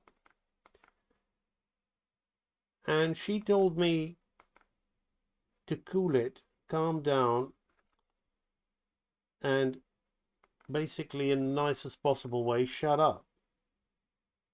Because my job is to animate the character rough and to model to a degree, whereas the cleanup department have a mammoth task of looking at cleanup model sheets, because there's a rough model sheet and there's a cleanup model sheet. And I'm looking at all these really well drawn rough animators' drawings, as opposed to the stiff, lifeless looking kind of balloon hands in the cleanup, right, and all that kind of stuff. And they have to put it to the cleanup model. And if that's what the cleanup model looks like, that's what they have to draw it like. And it's none of my business. I've done my bit. I've been paid for the rough animation. Leave them to it. And it wasn't just me. There were a number of animators who were very, very frustrated about it. But that's just part and parcel of working on a production. You've got to be a team player. You've got to do your role and let the other person do his role or her role.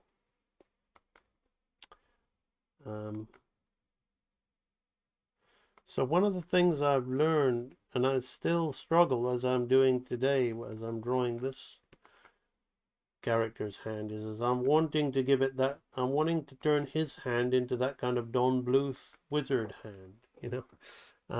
But it's not. It's a simpler stylistic hand. There we go. Okay, so that is the I ended up cleaning that one up, not really cleaning it, but locking it down a lot more than the previous one, because to be honest, it's a tough drawing to get right, these angles, and I'm quite pleased with it. Works. Now we're on the last drawing here. So now here I looked at Andreas Deja's rough, and of course Andreas Deja's rough left the eyes like just like that.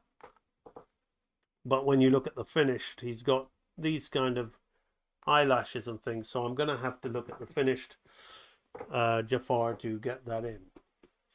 So, but this is pretty accurate. It's pretty close to how I want it, and it's pretty much to volume. So I'm just going to go ahead and start doing that one. Let's have a look at the chat.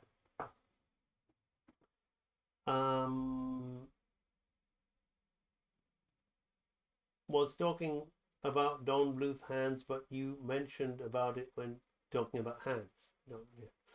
They are drawing a symbol, not drawing a 3D object, simplified into 2D line implication. Yeah. Real people. There we go. Yeah, that's right. Keep it real. Ready to be real. Real animator training. What's a symbol? I'm not too knowledgeable on drawing fundamentals. No, he's meaning about, I can't remember why he said that, but he could be talking about symbol animation, which is basically like moving around symbols and flat shapes rather than squashing and stretching and distributing mass, I'm guessing. Saran says, any tips for visualizing the forms as existing 3D shapes on a space, and how do you place details over those 3D shapes?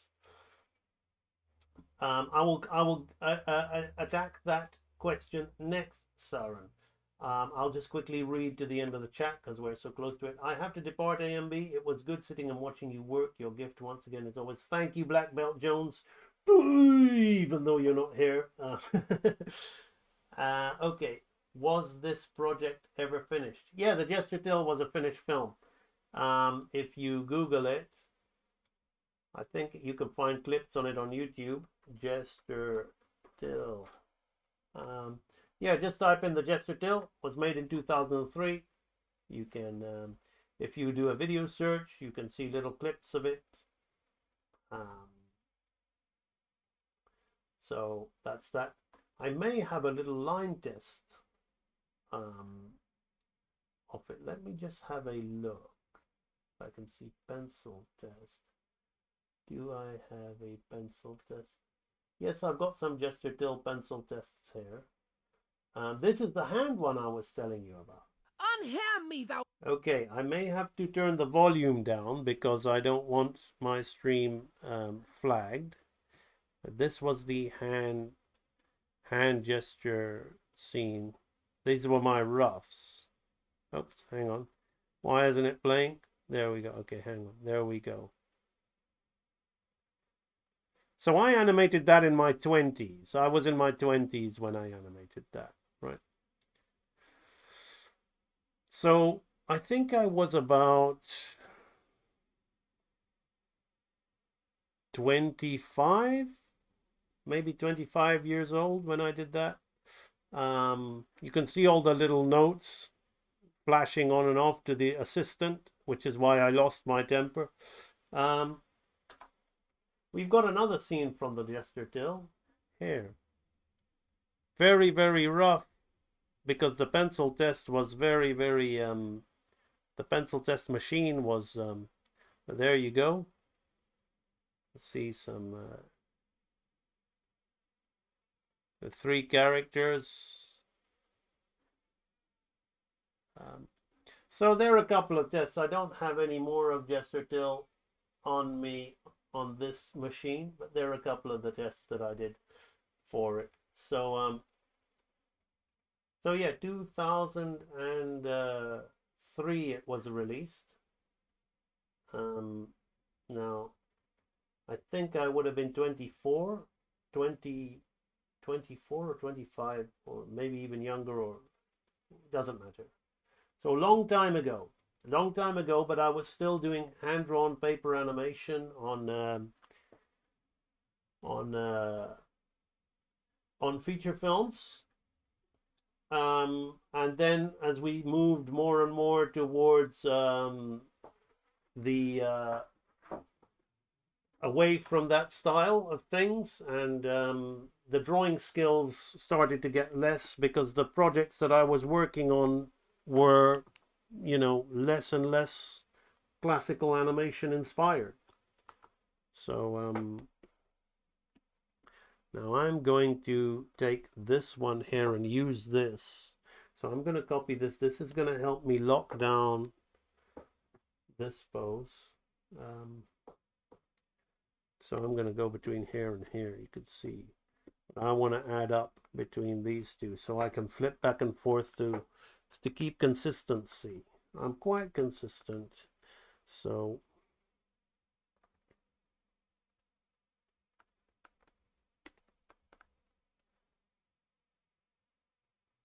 we've got this eye here like this.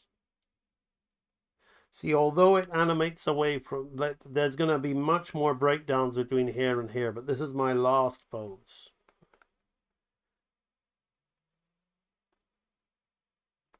That I want to put in. Now I've got to kind of figure out the eyes.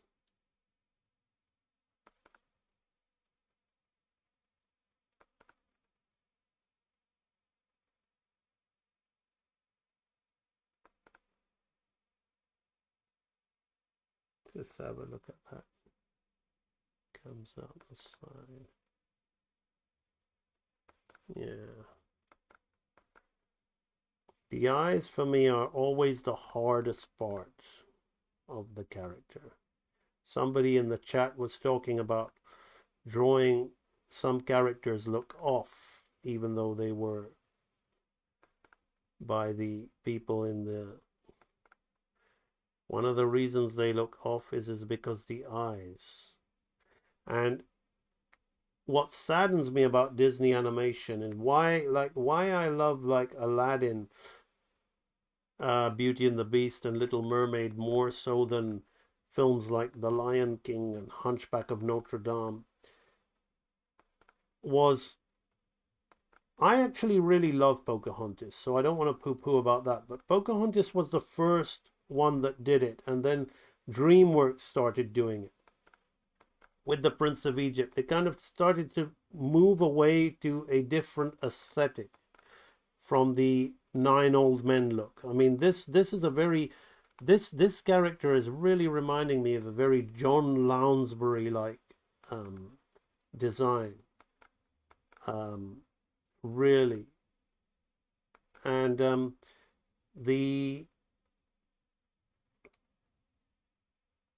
the move away from these kind of expressions and shapes was, they wanted to do something new, but then DreamWorks came on board and they wanted to like displace Disney, and one of the ways they displaced Disney was having this very kind of solid, polished look, and they really spent tons and tons on cleanup.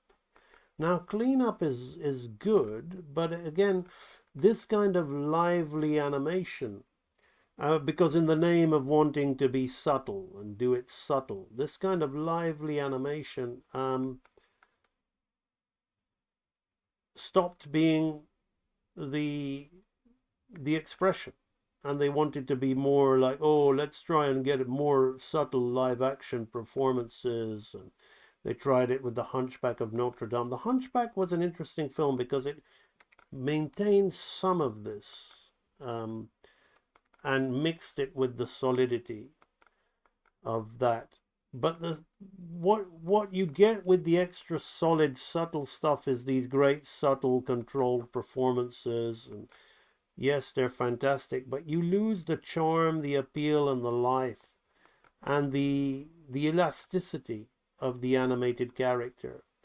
And Little Mermaid still had it, Beauty and the Beast still had it, and Aladdin definitely had it. And I'm really, really happy. I'm really happy that we have this fake. We're living in these fake times of fake AI, because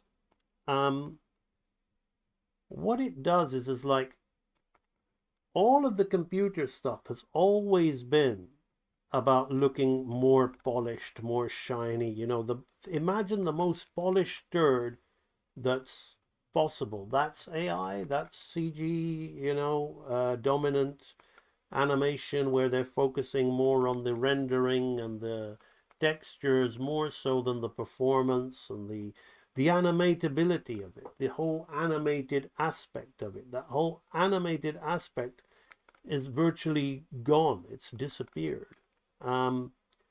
So we live in spectacular times if you're a real animator, if you're a real artist, because we are now able to go full circle and move away from this obsession with the controlled line and solid, subtle human performances, because that's what the AI is going to be doing anyway. They're going to be using live action. It's not hard to write a prompt where you can ask it to steal a live action movement, but then give it Disney timing, and then talk about anticipating a little bit further here and there so it doesn't look live action. Those things won't be too far away from us, where the fake animators will indeed be able to create a subtle looking, convincing. Somebody's actually already half doing it.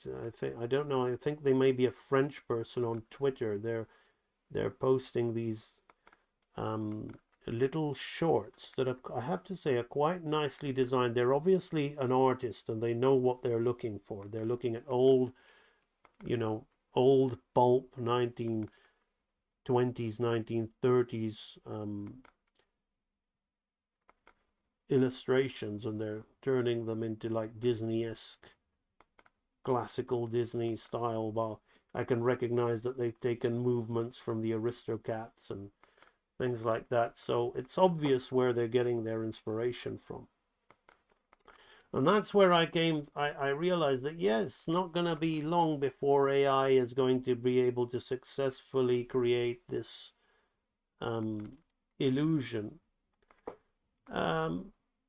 And again, good luck to them. As I said, it's all about what are you doing it for and why, and how do you choose to live your life? Do you choose to live your life being real and authentic, or do you choose to live your life being fake and artificial? Are you the man who wants recognition by buying a fake watch so that people will believe you're wealthy and envy you and bow down before you and talk badly behind your back because they wish they had the wealth that you pretend to have from wearing that fake watch? Or are you the kind of person who has an inner insecurity, a level of realism and believability into your own power and your own self-worth, as you are able to bring out what is from within your mind's eye, almost to perfection with your own pencil strokes or pen strokes. There's no right and wrong answer. The only answer is what do you want? That's the answer. What do you want? You want the authenticity, You want the self-satisfaction and feeling of fulfillment and worth? Or do you want the surface level false praise over over an illusion of something that you are not, over an illusion of fake, a facade, live a facade life? It's up to you. I really have come to the understanding, as I've been reading a lot about hermetics, is there's no right and wrong in that regard. You know, you look in the mirror, your right arm appears to be your left arm. The front is the back. As within, so without. As above, so below. The measure of the swing to the left is the measure of the swing to the right. It really is more about your psyche. And are you able to look at yourself in the mirror and feel good about being fake? If so, continue. Move forward. This world is your oyster. Well done. Are you fulfilled about being able to create your own worlds and characters independent of any external instruction or assistance? The only thing external is the tools that you're using, but you're making every mark. There we are. That looks like a pretty decent Jafar, which I'm gonna keep. So I'm pretty much done with that. I'm just gonna tidy up the face part.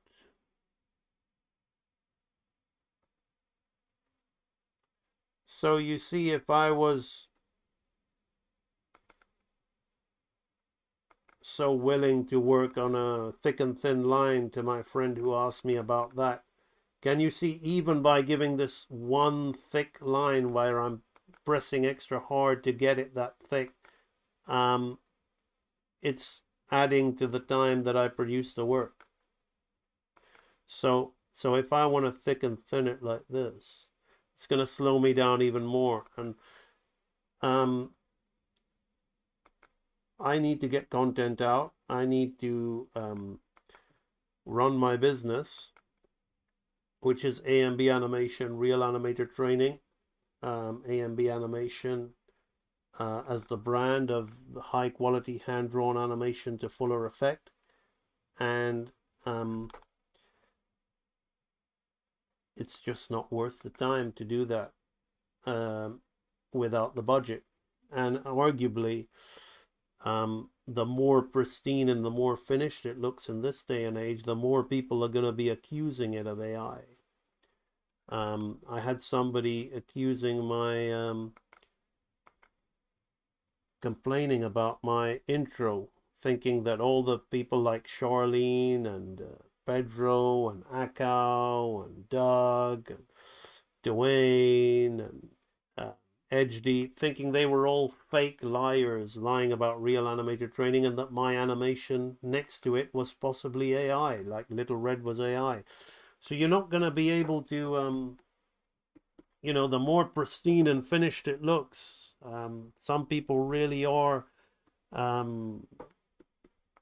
that they don't have the eye. I mean, I can't really criticize them.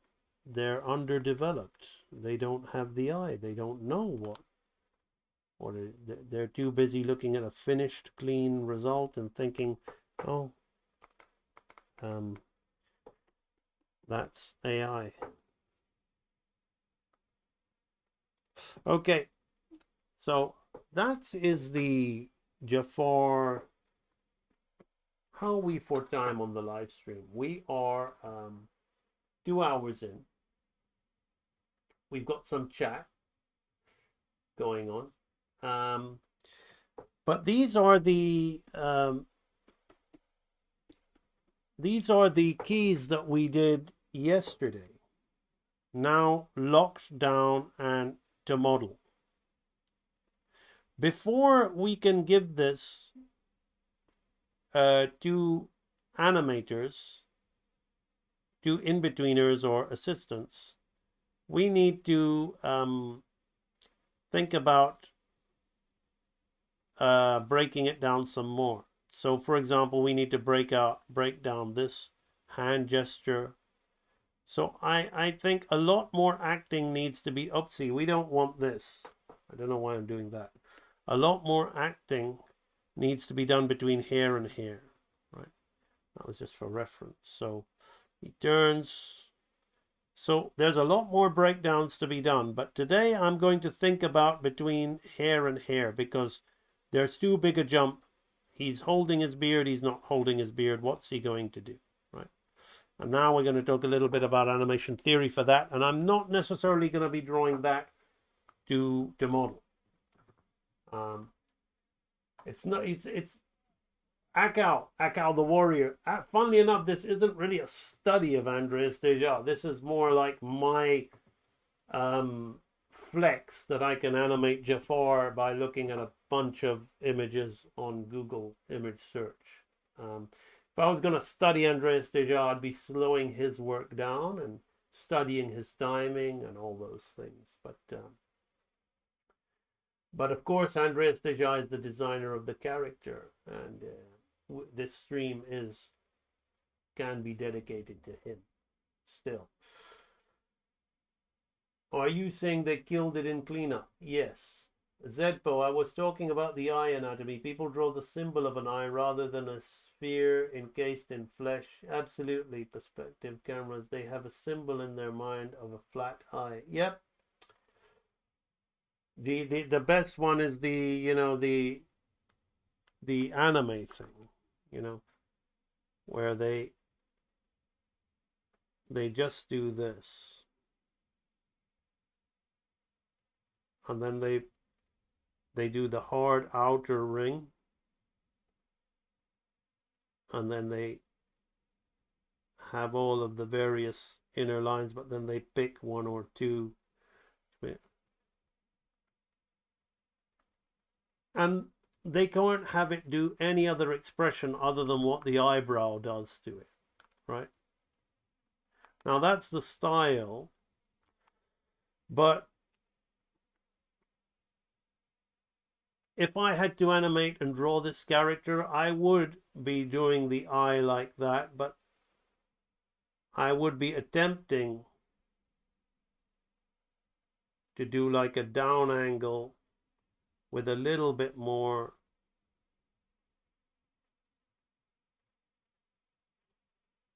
or an up angle.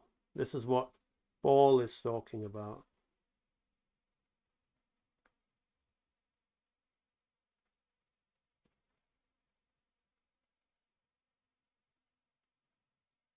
But then whether that would be to model or not, I honestly don't know. But but a lot of people just move this around and they don't really know. And to be fair, a lot of Japanese animation is like that anyway. It's just a stiff moving sliding drawing that people like. The youngsters like the drawing, they like the style, they identify with it, they've got their own identity, they live it, they breathe it, they love it, it's become them, so they defend it to the sword. That's good, but when we're learning how to be good at a craft, we can't do that. We have to learn the craft and understand what that craft is at a higher expression and at a lower expression. And the thing that you like might be at a lower expression. It doesn't mean it's bad. It doesn't mean you don't have to like it anymore. But if you want to get better at what you do, then you have to accept it. That's what it means. I heard the main reason Frollo loses his hat was because it was so hard to animate. Yeah, I can imagine that it would have been an absolute bitch. Thank you, Ekau. I used to be insecure and project shadow artists and criticize films and other artists and animators. Now I'm empowered drawing real. Yeah, get real with yourself. Even if you have your own insecurity, sit with it, accept it, get used to it. Burying it under the rug only makes it more powerful. making you more insecure. Hunchback brings back memories. We used to mess around doing Esmeralda impressions at school. Probably a good thing they didn't go out there. What is it? I used to get in trouble with my teacher because I would look at my friend and go, "You are deformed and you are ugly. And these are crimes for which they have little pity. I am your only friend. Out there they'll revile you as a monster." And he would literally say, "I am a monster. Out there they will hate and scorn and jeer. Why invite them?" And my art teacher, I think I was 17, 16 at the time, she got so angry. "How dare you say that to him? And he's going along with it." We were laughing our heads off. You and I have got something in common, Michael. And you weren't fake when you said to take care of your physical body and health. Being an animator is like a martial art. Well, I mean, because I am also a martial artist and I've lived as a martial artist, I can only talk. When I talk, I like to paraphrase and use metaphors, and using animation and art and getting better and building yourself. It's easy for me because, for example, in the martial arts, you have to learn to break a brick. Now, there's a lot of fear. Will I hurt my hand? I don't know. My God, that looks like something I'll never be able to do. Then you do it and you realize it's not half as hard as you thought it was to do. And you get more confident, you get more empowered. And I liken that to learning how to draw and animate. Many people who want to draw and animate, they start off just being fans of something and they just want to copy and recreate what they're fans of. But then there's an insecurity of not really being able to do stuff and never really going there. But if you face it and you realize, hey, it's not that hard, you'll be animating, you'll one day be knocking out high quality feature grade Disney work yourself and watch. I like to say you'll watch and wonder as the work unfolding before you is by the creation of your own hand. That is the objective of real animator training. I heard some speculate it's because they don't want little kids looking up to a gypsy as a role model. I don't know about that. I'm not going to get into that. I mean, why do they all celebrate Peaky Blinders then? Aren't they all supposed to be from that background? I don't know. So let's proceed. Let's do some real animation. So we haven't done it. Let's have fun. Are you ready to be real? Type it in the chat. I'm ready to be real. Are you the real deal? Type it in the chat. I'm the real deal. Or, if dare I say, do some of you want to be faker AI animators? If so, say, I want to be fake. I want to do AI. Type it in the chat. I'm an artificial animator. I'm an artificial artist. Which one are you? Type it in the chat. Okay, right. So now we're going to figure out between hair and hair. So let's really get real. This is a challenge. Well, I'm pretending it's a challenge, but nothing's a challenge for a real animator. I'm being cheeky. Well, I'll tell you, the first way I'm going to solve this problem is why I say nothing's a challenge, because I've already solved the problem. That's right. Ready to be real. Let's get real now by talking about the realest of the real, the laws of animation. How am I going to get from hair to hair? Right? How? Name me the law that I'm... Type this in the chat right now. What? I'm an artificial artist. Yeah, Zedpo. He's ready to be real as an artificial... Okay. Type in the chat right now, which law do you think I'm going to focus on in order to get from hair to hair? Which animation law do you guys think I'm going to focus on to break this down, to put in another key? Type it in. Cameron, what? Cameron, you never let me down. What are you thinking? What are you thinking? Which law am I going to use to get from hair to hair? Right? And remember, there are no mistakes. There are no mistakes. Good try, Saran. Excellent try. You've got one of the laws of life in there. Good try. That's not the first thing I'm going to think of because I'm breaking something down. Yes. We have got arcing from Arakoni, and why not Tony? We have got arcs as well. So that's the law that I'm going to be looking at. I dance ballet. This account was about parkour and ballet. It helps. Wow. Would I like to hang around with you? You know, I don't let age get in my way. What I would love to take up a bit of parkour. Problem is I got to look after these old hands, and I'm saying that while punching the makiwara board and breaking bricks. The only thing artificial is my work-life balance. That's right. I like that. Not slowing in, Akao. Good try. The first thing we need to do is the fundamental law of arcing. One of the 3 foundational laws.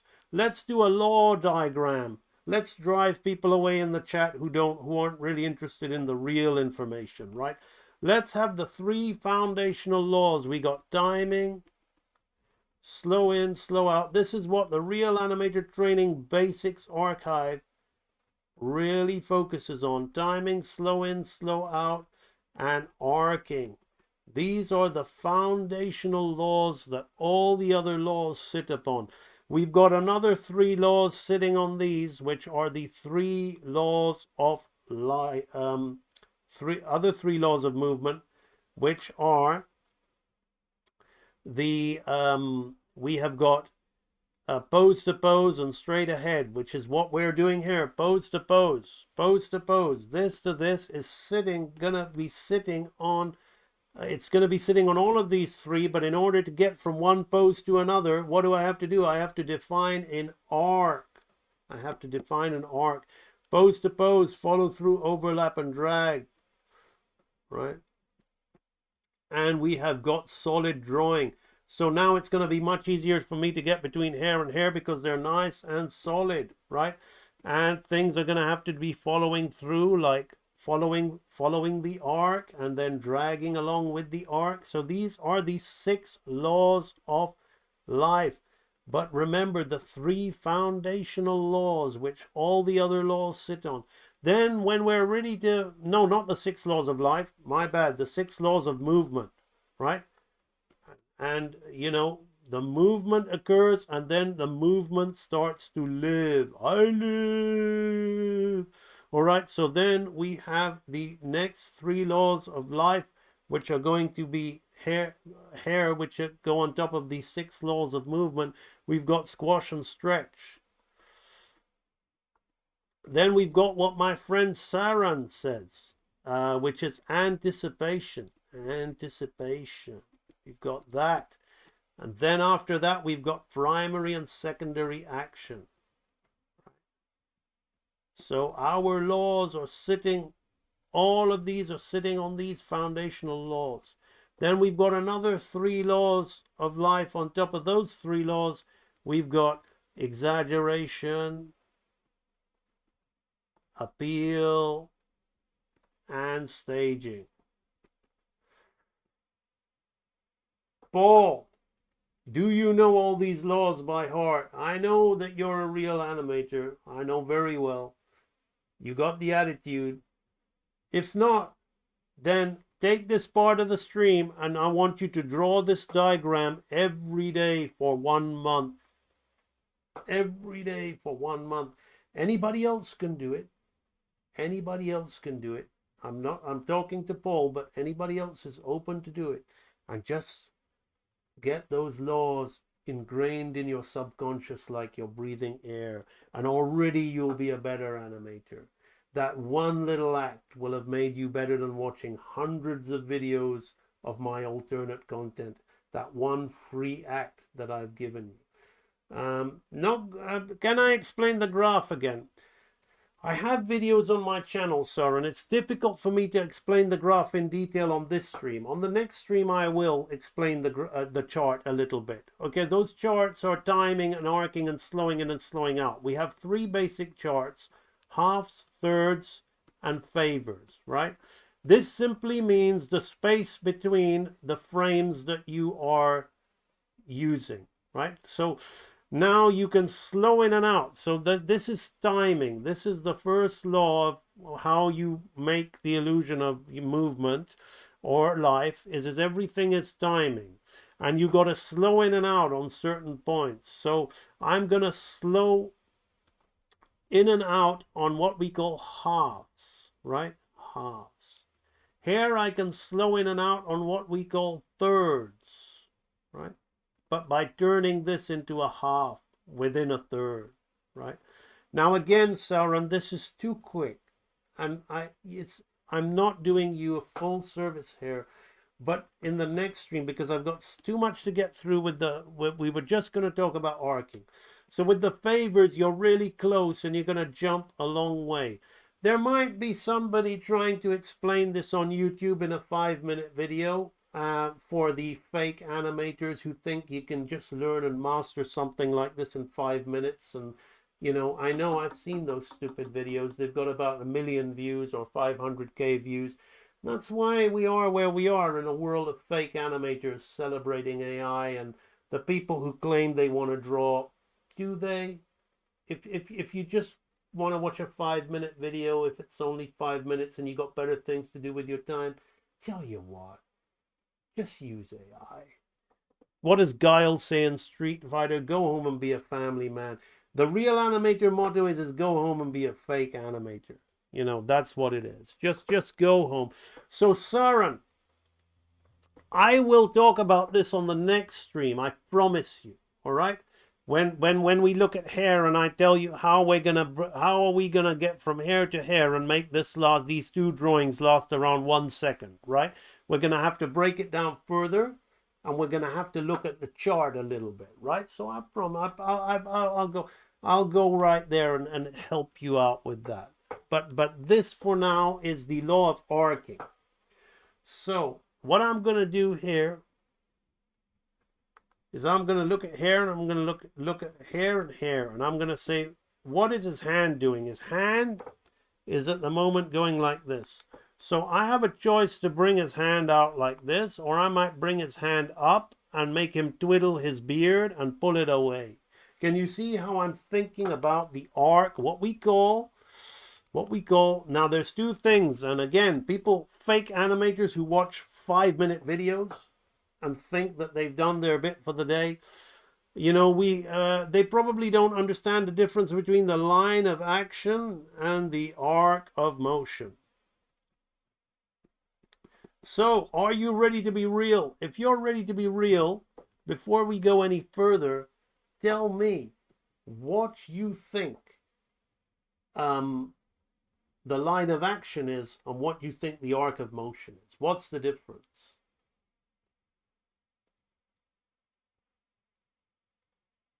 What do you think is the difference between the line of action and the arc of motion? Here's some more reality for you guys here who are ready to be real animators. Here's some wisdom. It amazes me. I meet people coming off courses by credible people, and they still cannot answer me these questions, which makes me wonder. And that's why I always personally say that the Real Animator Training Library is the world's best learning resource, because I make sure that these things are ingrained within you. The line of action is the direction. The arc is how it stretches and squashes no. From your words, maybe you know what, maybe it's a bit hard, but from your words, yes, Akal, the line of action is the kind of like the line of action in a drawing, in a pose. Excellent. Excellent. Akal, being a long-time training library member, understands that. So, the line of action of this drawing is this, right? The line of action of this drawing is this, okay? So, we're going like this, right? We're literally doing that. A better example for you would be as if we're doing gesture drawing, and we have that typical example of the female you know, with her hands like this and one leg out and the other like this. This is the line of action, right? It's to do with drawing. The arc of motion is to do with animation. Some people think you're just playing with words, mate. It's all the same fucking thing. The line of action, arc of motion. No, no, no, no, no. That's lazy. That's changing. That's just wanting to fit it around. Oh yeah, it's a line and I follow a line. Guess what? Animation isn't. Lines can be straight. Arcs are arcs. Right? So you don't have a line of action in animation. You have an arc of motion. Because in animation, it is a fundamental law that we arc. So that's how that works.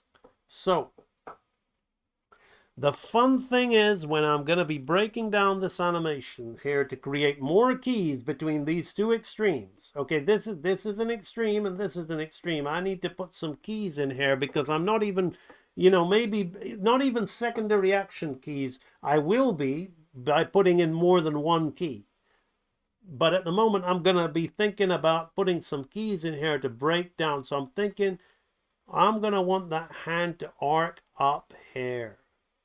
If his hand arcs up here and he pulls that beard, so what's he going to do? He's going to pull the beard away. So I'm going to really think about that beard being pulled. Right? So we're not trying to draw a nice Jafar right now, okay? Now I have to think about that head, right? That head is going to arc like this, right?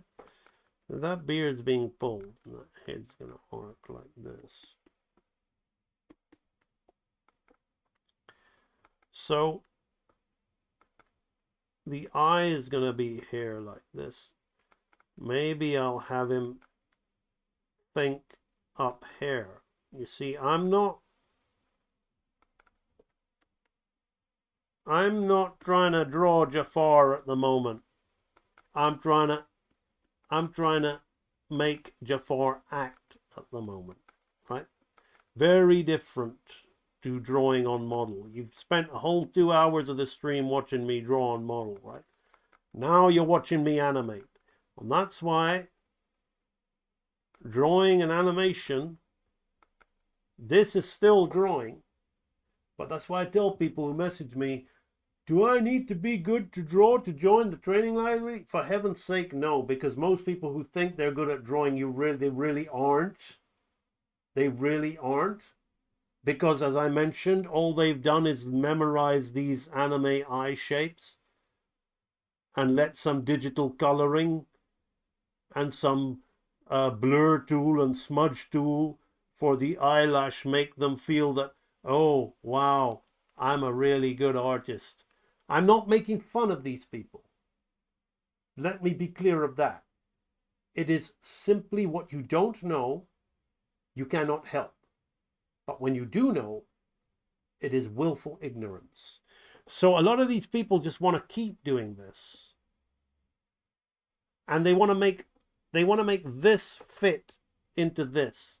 But if you're obsessed with just drawing the same thing over and over again to feel like that you can draw, and you don't want to experiment with real shape changing and understanding and performance, then it's not going to happen for you. You really are not going to go anywhere with your work. You're going to have to really understand that you have to be secure enough to make shapes and have the ability to put whatever you want on top of that shape. I can make a shape like this, right? And then if I want, I can systematically have a person touching their toes, right? I know that the back muscles will be like this, the shoulder muscles, this will be down here, the arms Now, they may not be very good at touching their toes, right? But I can systematically do that, and I can start to put garments on them as well, right? So you need to be able to have the skill to be able to make a shape and draw on that shape and eventually have that shape into your finished character drawing. So there's a huge difference when you draw for animation and you draw for illustration. A lot of people who are trying to learn online just want to make it fit, and that's why their work never goes anywhere. And they want to blame, well, they don't want to blame actually, because most of those courses want to make a quick buck and they sell you that. They make sure that you draw a nice finished looking character and you make it move and you feel that you've done it. Bull fucking shit. You need to learn how to use a bouncing ball. You need to make a bouncing ball move. You need to learn how to make a simple flour sack move. You need to learn how to make a stick figure move before you can even go anywhere near that stuff. But they know that a lot of people don't want to do that. It's not fun. It doesn't play to their biased dopamine fixes. So, you know what? Let's just make a quick, easy buck and sell them this where they'll just copy the screen. You copy the screen doing my stuff too, but you copy the screen doing bouncing balls and stick figures. So when you copy the screen, you're paying more attention about the law, right? But if you're too busy copying the screen, trying to draw like this perfect character with his snout and his various, I don't know, and then you're trying to do all that and you're moving. What do you think's going to happen? What do you think's going to happen? To how much animation knowledge you pick up. Really. All right, anyway. Let us focus on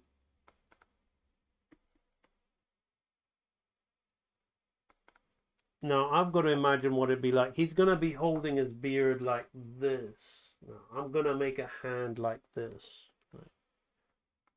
So the arc, he's going to turn those two fingers over and his thumb's going to be underneath.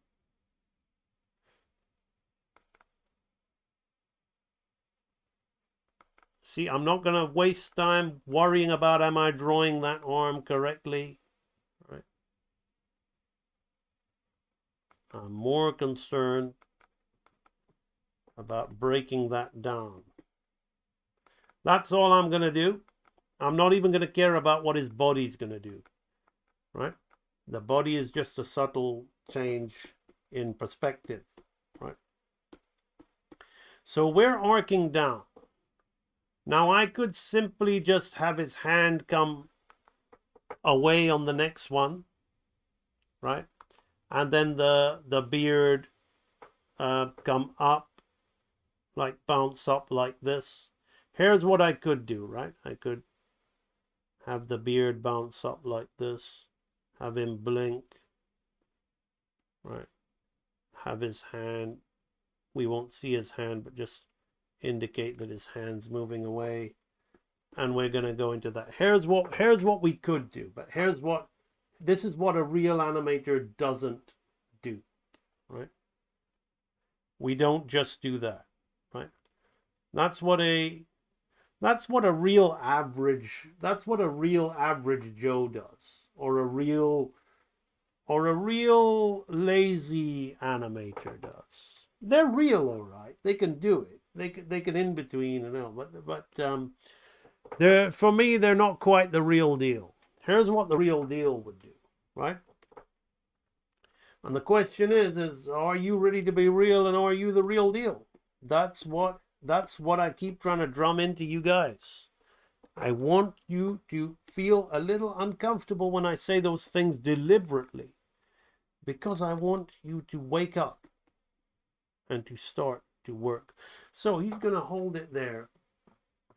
He's going to go like that, and he's going to go, and he's going to bring his hand back up. Now we're going to be doing secondary action. So now I'm going to turn his face, right? If his hand is going to be pulling his beard this way, I'm going to be turning his face this way. So we're going to turn our man's face here like that. And he's going to keep looking there, and he's going to change his expression because he's gone from angry to smiling here. So he's going to suddenly realize something, right? So all of my trying to draw Jafar on model is out the window right here because I'm doing the difficult stuff. Okay, so this beard is going yeah, it's gonna this kind of shape. Let's see. So we've got a triangle, we've got a square, and we've got a thumb. Right. So that's where the beard's there, like that. So I'm just looking at myself on the camera to.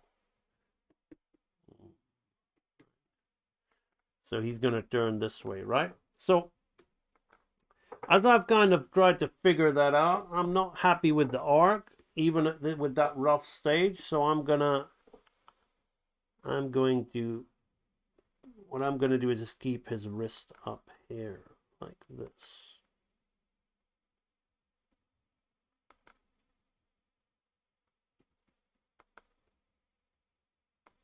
Now I kind of know what I want to do. I can make it.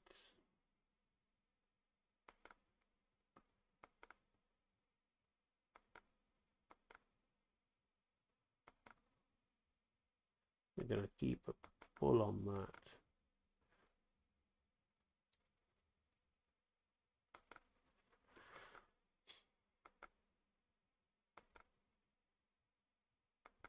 Let's use that.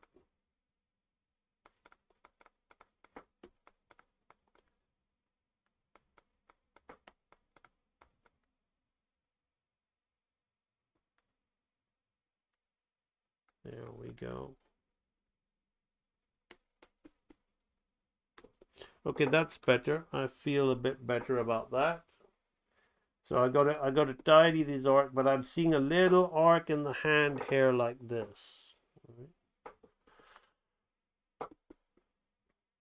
So this is almost straight ahead animation that I'm doing for this secondary action. Right. Just gonna come here like this. Now I'm gonna have it go on his finger a little bit. So maybe he'll go, and then he'll let go. So we're going to bring his finger up. So this arc, if I'm watching here, is going to go boom, boom, boom, down. So all I'm interested in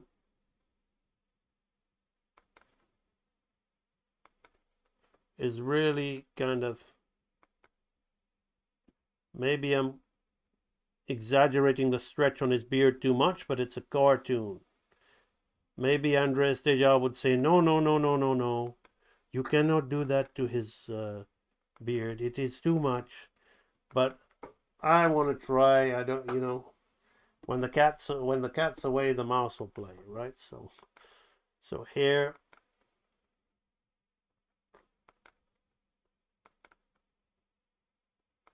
I'm gonna have him maybe get a little bit of his teeth out here like this. Yes. Yes. Put his eyes down. Stay pretty much within that head. Don't want too much movement.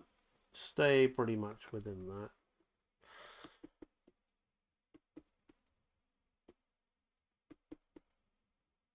Now what I'm doing is I'm making a very flat arc. So it's a good idea, but it's a little too big a movement. So I want to play with perspective a little bit. If we're working on a flat, things will arc like this. Look at my finger, very like as if it's flat. We want to go into the background a little bit, right? So that's, as I'm trying to talk and do this live, I'm a little bit compromised, so I'm thinking very flat in terms of my animation. So I'm going to bring this finger up here and be more subtle about it. Which kind of goes to what I was feeling about pulling the beard too much. It will just move down slightly. And that kind of adds to the like, yes, that's an idea.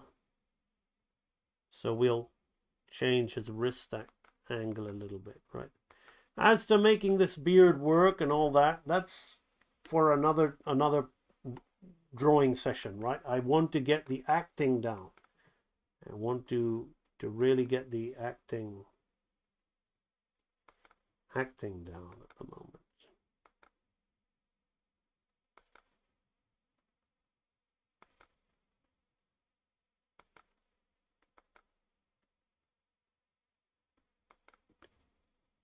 And he's gone perspective there. So if he's turned towards us, then his perspective may have changed out even more here. So I'm going to put that there. Very important. So this here, we're going to kind of keep the perspective there. And we're going to turn that perspective out. So that gives me an idea of what will be happening to his shoulders. Yeah. Now we're getting something, right? It's going to look good when it's drawn in. So here you see what real animation is. Okay, let's have a quick look at the chat.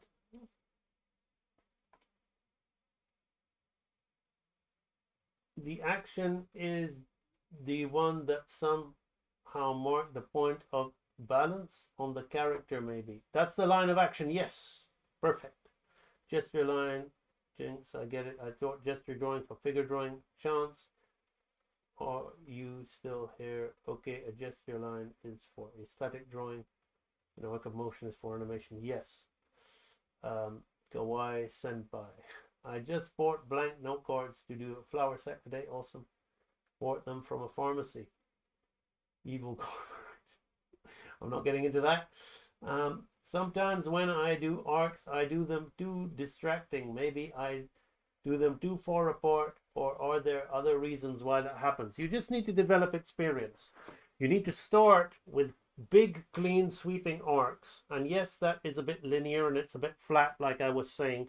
But you got to start. You can't get into a handstand from the get-go, right? You got to maybe practice balancing against a wall, or getting into a headstand, or getting you used to being upside down, and then slowly you got to take those steps. So you got to start with big sweeping arcs, and then get more confident, and then think more about 3D space and the illusion of 3D space and what those arcs will do. Which is again why a nice playing around with bouncing balls will really help you, or swinging pendulums. What's at risk to become the real deal? Rhetorical question. What's at risk if you don't become the real? What's so evil about the... Okay, here we go.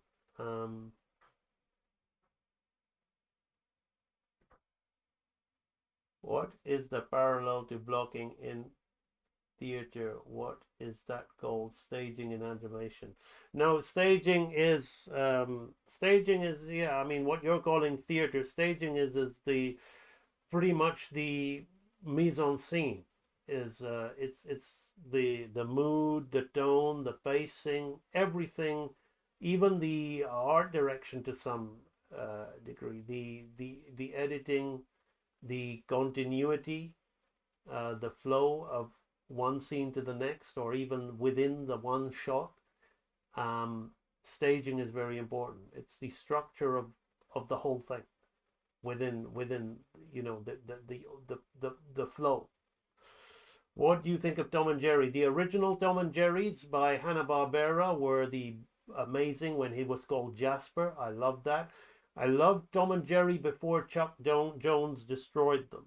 And his style just didn't work for Tom and Jerry. For me, even as a kid, I thought this is wrong. And then Tom and Jerry Kids and all that.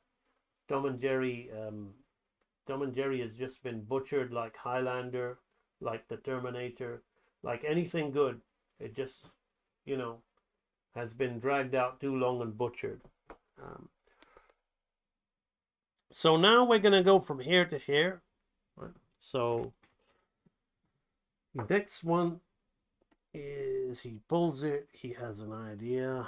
So now me talking in the chat has ruined my flow a little bit from what I was doing here. So we're going to arc that arm up. So you can, yes. Maybe it'll open his hand away from a fist. Like this.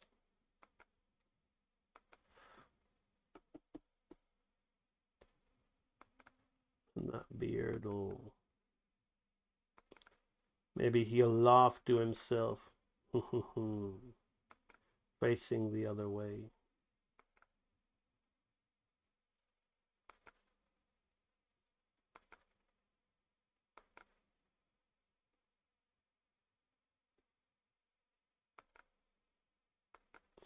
And then that beard, we really want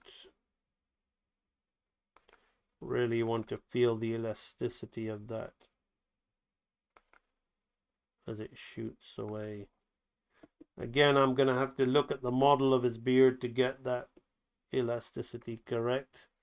I'm going to make that beard as straight as possible. It should be as stretched as possible there. Get the elasticity going on there. So he will then do another little head turn here with a downward arc like that. And I want to kind of keep this expression here.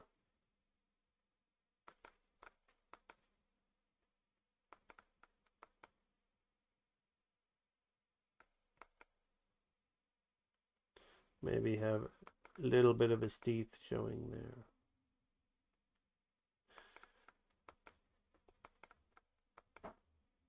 Now we're going to reverse the curve of that beard, which is going to give it some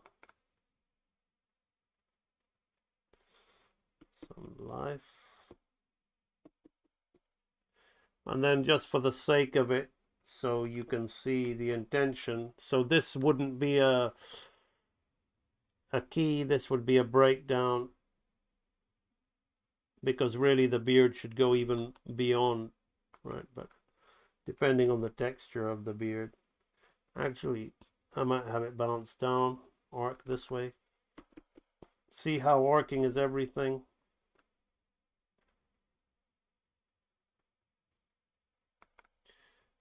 So this is going to be really slow in here. So this is using the law of slowing in and slowing out. So you see how many? 1, 2, 3. This is straight ahead. 4, 5. Arguably 6, but not really. But further keyframes to be added in there, not just breakdowns, because I've straight aheaded it. So he's here. Even then, as I scrub it, it's too fast for the performance. There's so many more breakdowns to be added. But you can see how we put in now the law of secondary action as he pulls his beard, but we do it in a good way. That is something that is going to give the scene appeal. Give the character and the performance appeal. Now the timing here is going to be very important, Gonna be very, very slow as we get to this. Also, there has to be a good breakdown where there's pulling on the face. Pulling on the face. Right. So the next process that I'll do maybe off screen is draw all this in. Then when we do the next Jafar stream, we will talk about breaking down between hair and hair, breaking down between hair and hair, breaking down between hair and hair, breaking down between all this, breaking down hair, and this is pretty much done. The rest of that would be in between. It's a straight ahead process where some will be keys, some will be breakdowns, but I'm calling them all keys because I've done it in a straight ahead. But if I was going to start tying it down, I would focus on this drawing. I would focus on this drawing. Actually, no, I would focus on this drawing instead of this drawing. Because this drawing I can create by going between this and this. Because this is an extreme, his beard is stretched here. Then I would focus on this drawing and this drawing. The rest is all breakdowns. So we really, this straight ahead, we only have 1, 2, 3, 4 keys. But we made 1, 2, 3, 4, 5, 6 drawings to figure out that. Now the fun part is going to be drawing it all in. I'm gonna have fun because drawing's the easy part for me. That's the hard part, right? That's the part most people will not be able to do, and they won't do it, and they'll go for the easy route. But the hard thing is to do something, and then it's so much fun when you have the confidence and the know-how to not fear drawing it in. Like, this character's easy for me. I don't have any issues drawing him. So it doesn't matter what I do with these poses. It's all gonna turn out right, and I don't, it's fun. So let's have a look at the time. We have gone 2 hours 50 minutes in here. What is the choreography called? Choreography and what? Not sure what you're talking about. Choreography is also part of staging, I guess. It's a window into stage. I bought my life partner Chance. Here, he left for. He prefers claymation. Well, good luck to him. Claymation is also a very real form of animation. Arguably, though, you fiddle about with somebody else's model. If you build your own models, then that's like the kind of animation that I'm doing here. I'm fiddling about with somebody else's character, but I'm doing the drawings of it. Right. I've done some junior theater stuff. Blocking is when you stage the movements and the actions of the actors. Yes, you block a scene out. I basically did some blocking here. Some people call it roughing out, blocking. This is what I did. I blocked between there and there. All right, so now just a quick reminder, if you feel that I have helped you in any way in this live stream, there is a link in the description where you can thank me with a donation.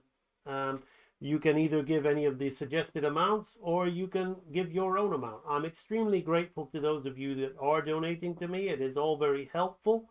It helps me continue to keep streaming, and it helps me continuing to keep pumping out this awesome free content on YouTube.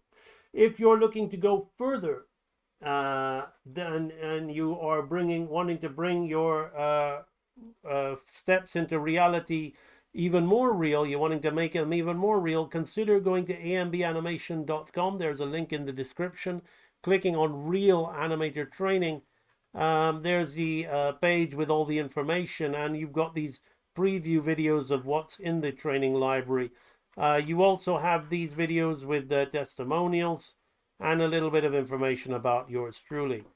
If you click on join now, you will be taken to this page where you can either get a starter bundle or a complete bundle, have everything in the library.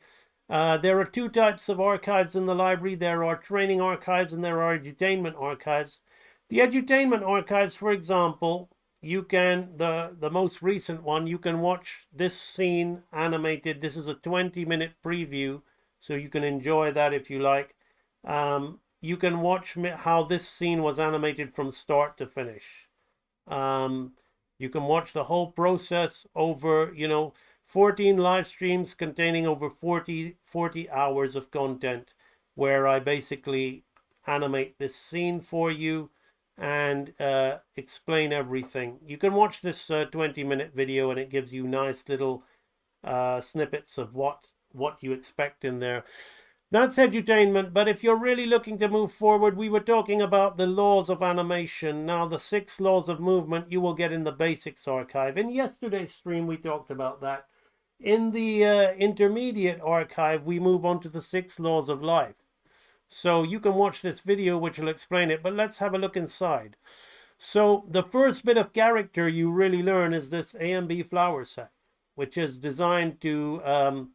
the AMB flower sack is not one of those flower sacks that basically people have you completing on a course and you feel like you're a real animator because you're drawing a flower sack that looks like this, right? With these things here. It's thank you so much for the donation to my friend and supporter. Very much appreciated. So many people like to animate this, and then they see my flower sack and they say, oh, that's a dead chicken, mate. That's not a flower sack, because I do it like this, right? But here's the thing. My flower sack teaches you things for a reason, right?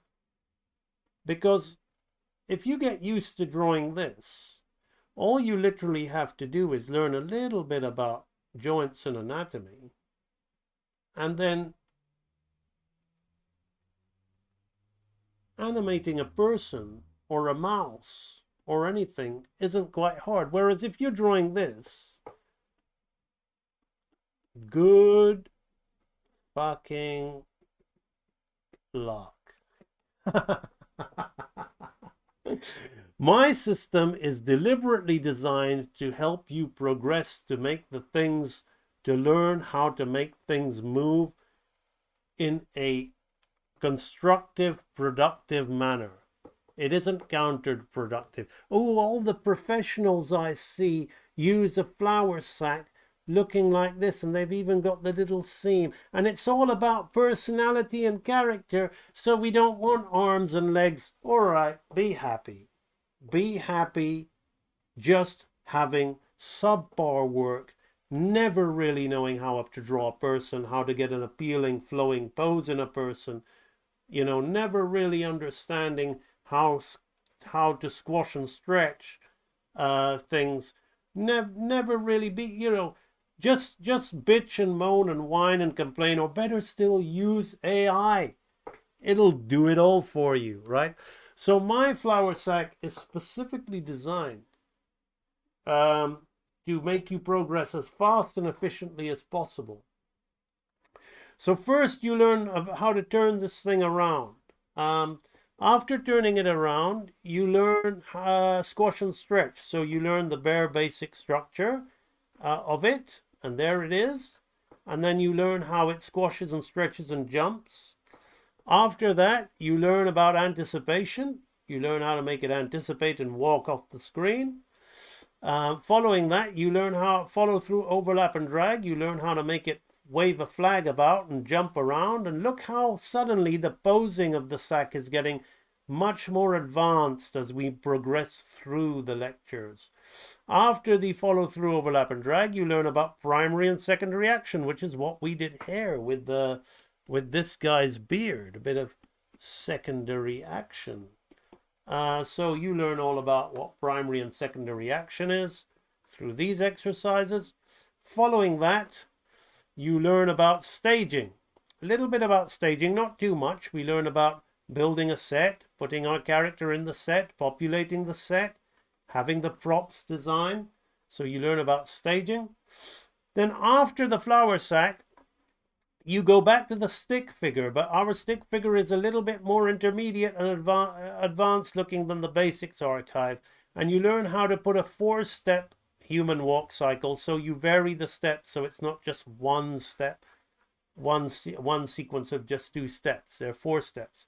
Then we move on to quadrupeds, where we learn about the rear of the legs of the quadruped, the front leg arms, how they work together.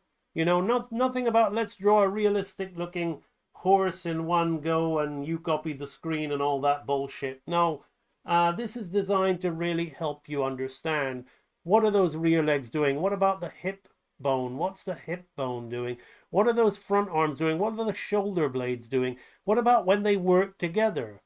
What happens to the rear legs and the front legs? I know how they work independently. Now I've got to kind of figure out how they work together.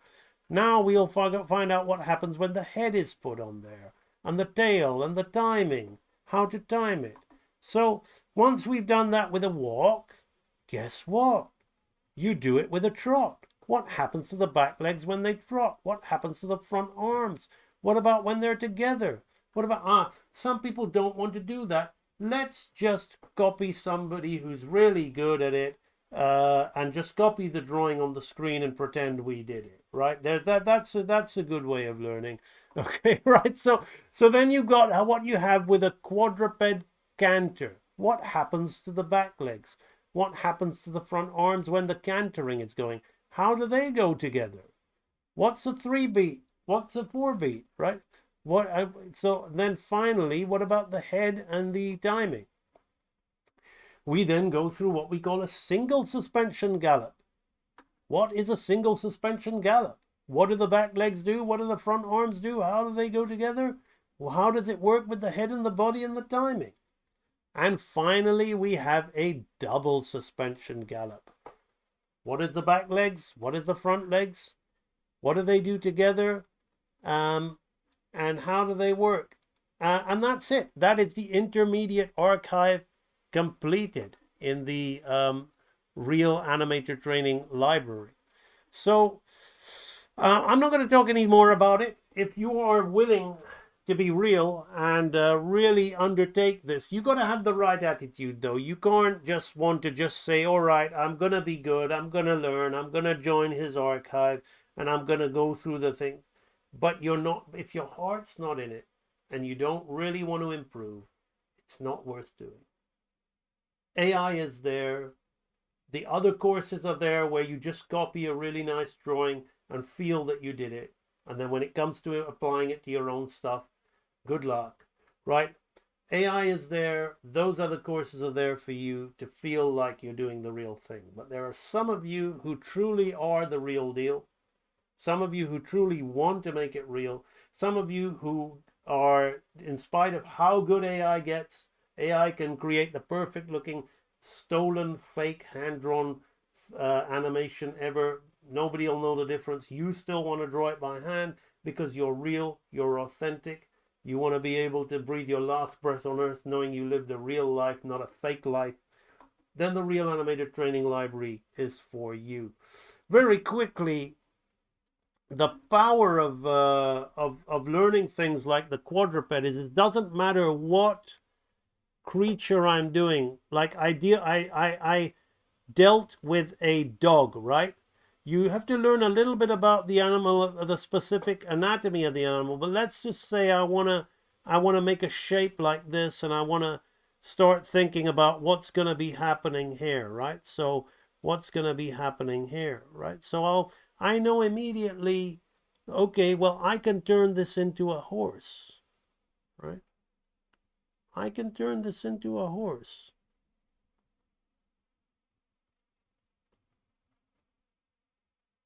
I can turn it into a horse. It doesn't have to be, but because I've got that knowledge of the animation aspect of it, right?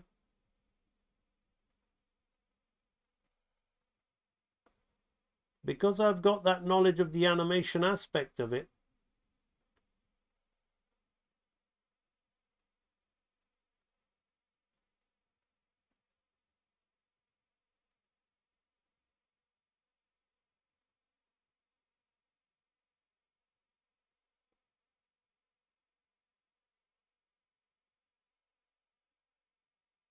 I've got the mechanics worked out.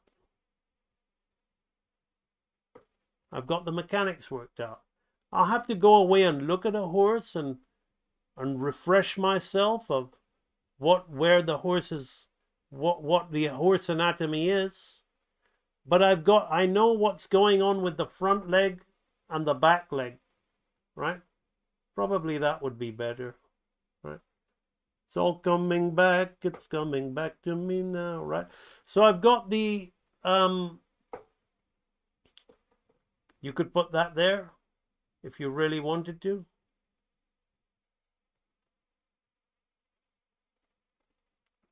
You can have it on its, you can put something on its back legs, right? But because I understand, let's turn it into a dog. Because I understand, that's where the squash and stretch is going on.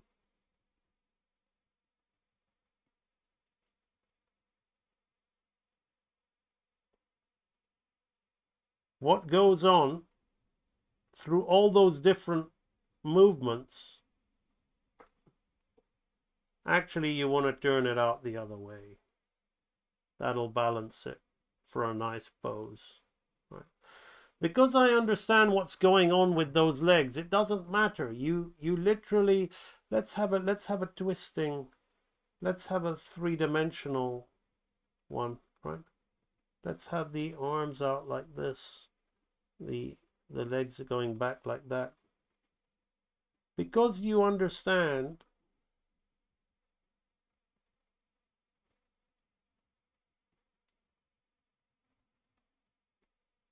that this leg is going to come down to the ground first. So this leg is going to be swinging through, and this leg is going to be this leg is going to be a little bit playing catch up to that leg. Right? Because you know what happens to the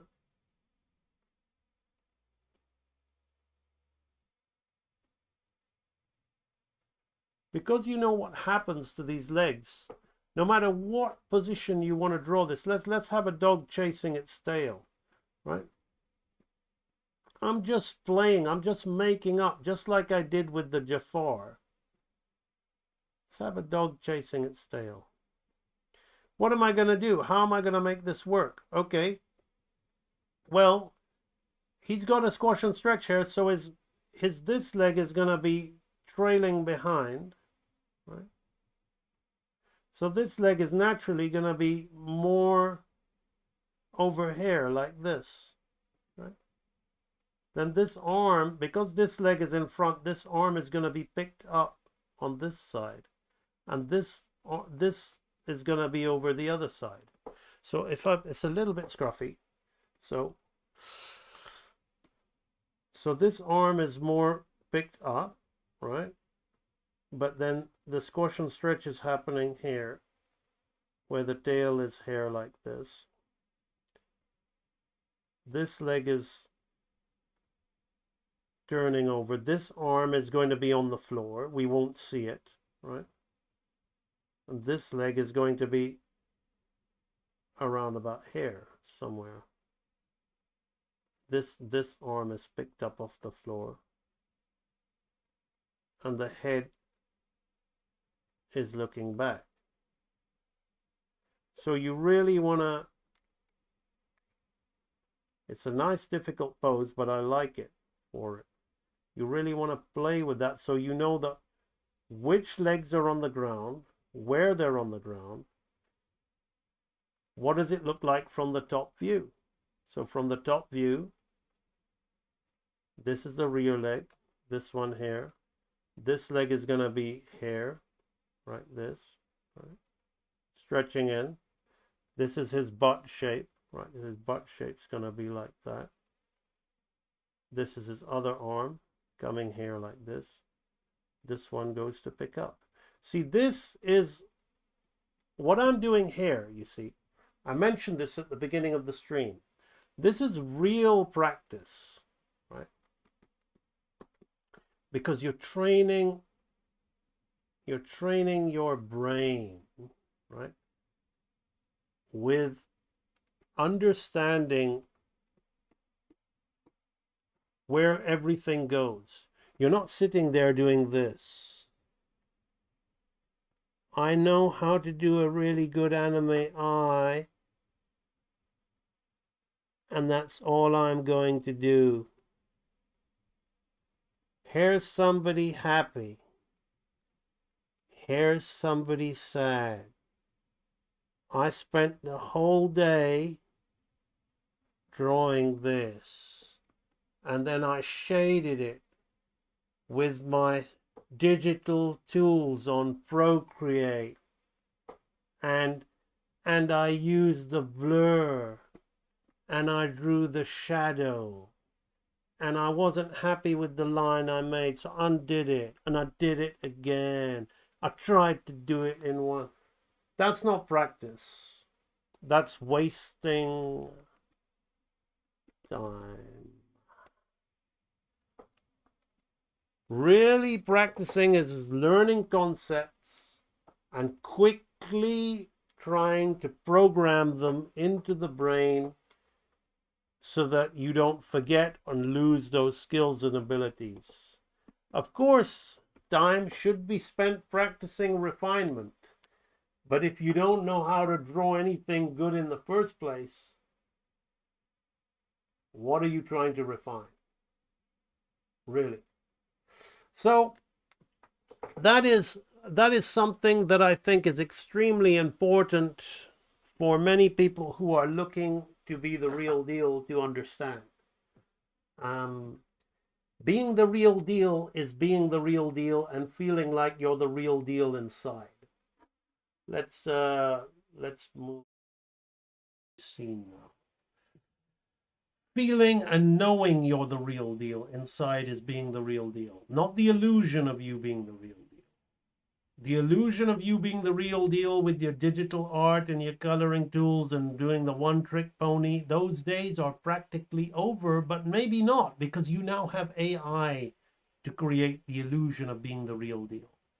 You've got the fake system, the fake animation, the fake way of doing things, arguably that appear better to the average Joe than what the real deal does. So you have that option.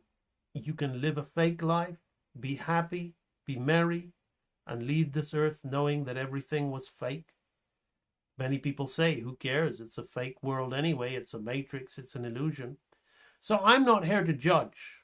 I'm just here to communicate with those of you that feel fulfilled about leading an authentic life and being the most fulfilling artist, fulfilling yourself via the production, the creation, and the process of making great art by your human hand. Being the real deal. So being the real deal means learning and putting time and effort and energy and attention towards the things that really make you good, not the things that appear good to the eyes of others. That is extremely important to understand, especially in the social media era where having hundreds and thousands of likes, little love-shaped hearts on your work feels like it's a sense of worth to your existence, gives you a sense of worth. If that's the way you want to live, AI is there for you. Go embrace the fakeness. Embrace the fakeness, live, be happy. That's why we're all on this earth. But some of you are not going to be like that. And I personally affiliate with you. What do we have here? We've got, I will send you a donation for the lesson. I will be purchasing the library. Absolutely, Paul. Listen, there's no obligation. You don't have to explain to me or tell me you'll donate or purchase the library. It's all there for you, and it's between you and you. I'm always going to be appreciative of you on my streams regardless. Thank you very much for being a contributor and a supporter via viewing my content and being a member of the audience. Claymation is cool, like a scoreline will always be. For me, it's The Nightmare Before Christmas and a really early Cosgrove Hall show called The Wind in the Willows. The production design of that is incredible. Eric sent me. Hello, I wonder which Eric. Is it Eric Sinha who sent you here? Eric Sinha, former training library member who is now transforming the lives of other people through the power of animation through the Real Animator Training Library, which is absolutely amazing. He's got his own workshops going on. We know that Anthony Doles is doing that too. Real Animator Training is becoming a even realer. It has transformed so many people's lives, and what fills my heart with joy and enthusiasm is that these people are now wanting to go forth and transform the lives of others with the teachings of the training library. Thank you for the live stream, AMB. I'm leaving. Many blessings. Thank you, Saran. We need a freaking edit comment feature on this site. You just leave it up there. Remember, there are no mistakes. Stand by what you say and stand by what you do, even if you change your mind. See, this is an intimidation technique. Are you going back on your word? Of course I'm going back in my word if I'm wrong. If my word was a piece of crap and I sincerely believed in that crap at the time and I'm now suddenly realized that I was wrong, then I'll go back on it in an instant. I made a mistake. I don't have a problem with saying that. But most people don't. Most people are afraid of that, afraid of appearing weak. Well, it's not weakness. Correcting yourself, aligning yourself, fixing your course to greatness is true strength. So if you make a comment with an error in it, who cares? On this stream, you're not going to be judged. And if anybody judges you in the comments, really? Are you going to let that bother you? Are you really? This stream is about the real deal. Regardless of animation, it's about the real deal of what's in here. Because what's in here is why you want to draw. Right? What do you think about what's in here? I forgot my login to the AMB site. Never mind. If you say that you're going to buy it, so I don't know if you haven't got any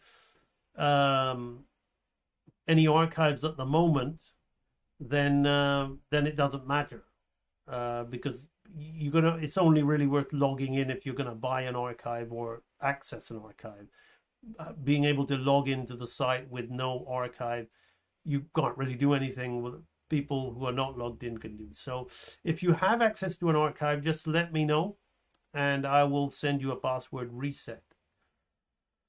Quadruple is where I'm at and taking notes. I'm copying the draw to my best knowledge and trying to find the spacing of the legs and body. The quadruped. Yeah, that's it. And here's the thing. You're not going to get it the first time round. This is why I say embrace the mistakes. What people call are mistakes to others or your greatest lessons in life.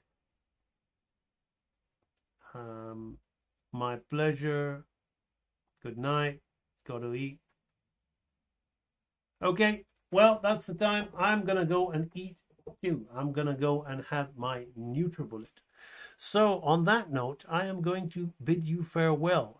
What do we say? We say, for those of you who are about to draw, I salute you. Keep it real. Do your work, and not just your work and no more, but that little bit more for the lavishing sake, that little bit more that's worth all the rest. And if you doubt as you must, and if you suffer as you must, do your work, put your heart into it, and the skies shall clear, and from your very doubt and suffering shall be born the supreme joy of life. Keep it real, my friends. Real animators in a fake world. There we go. Okay, bye-bye. See you all on the next one.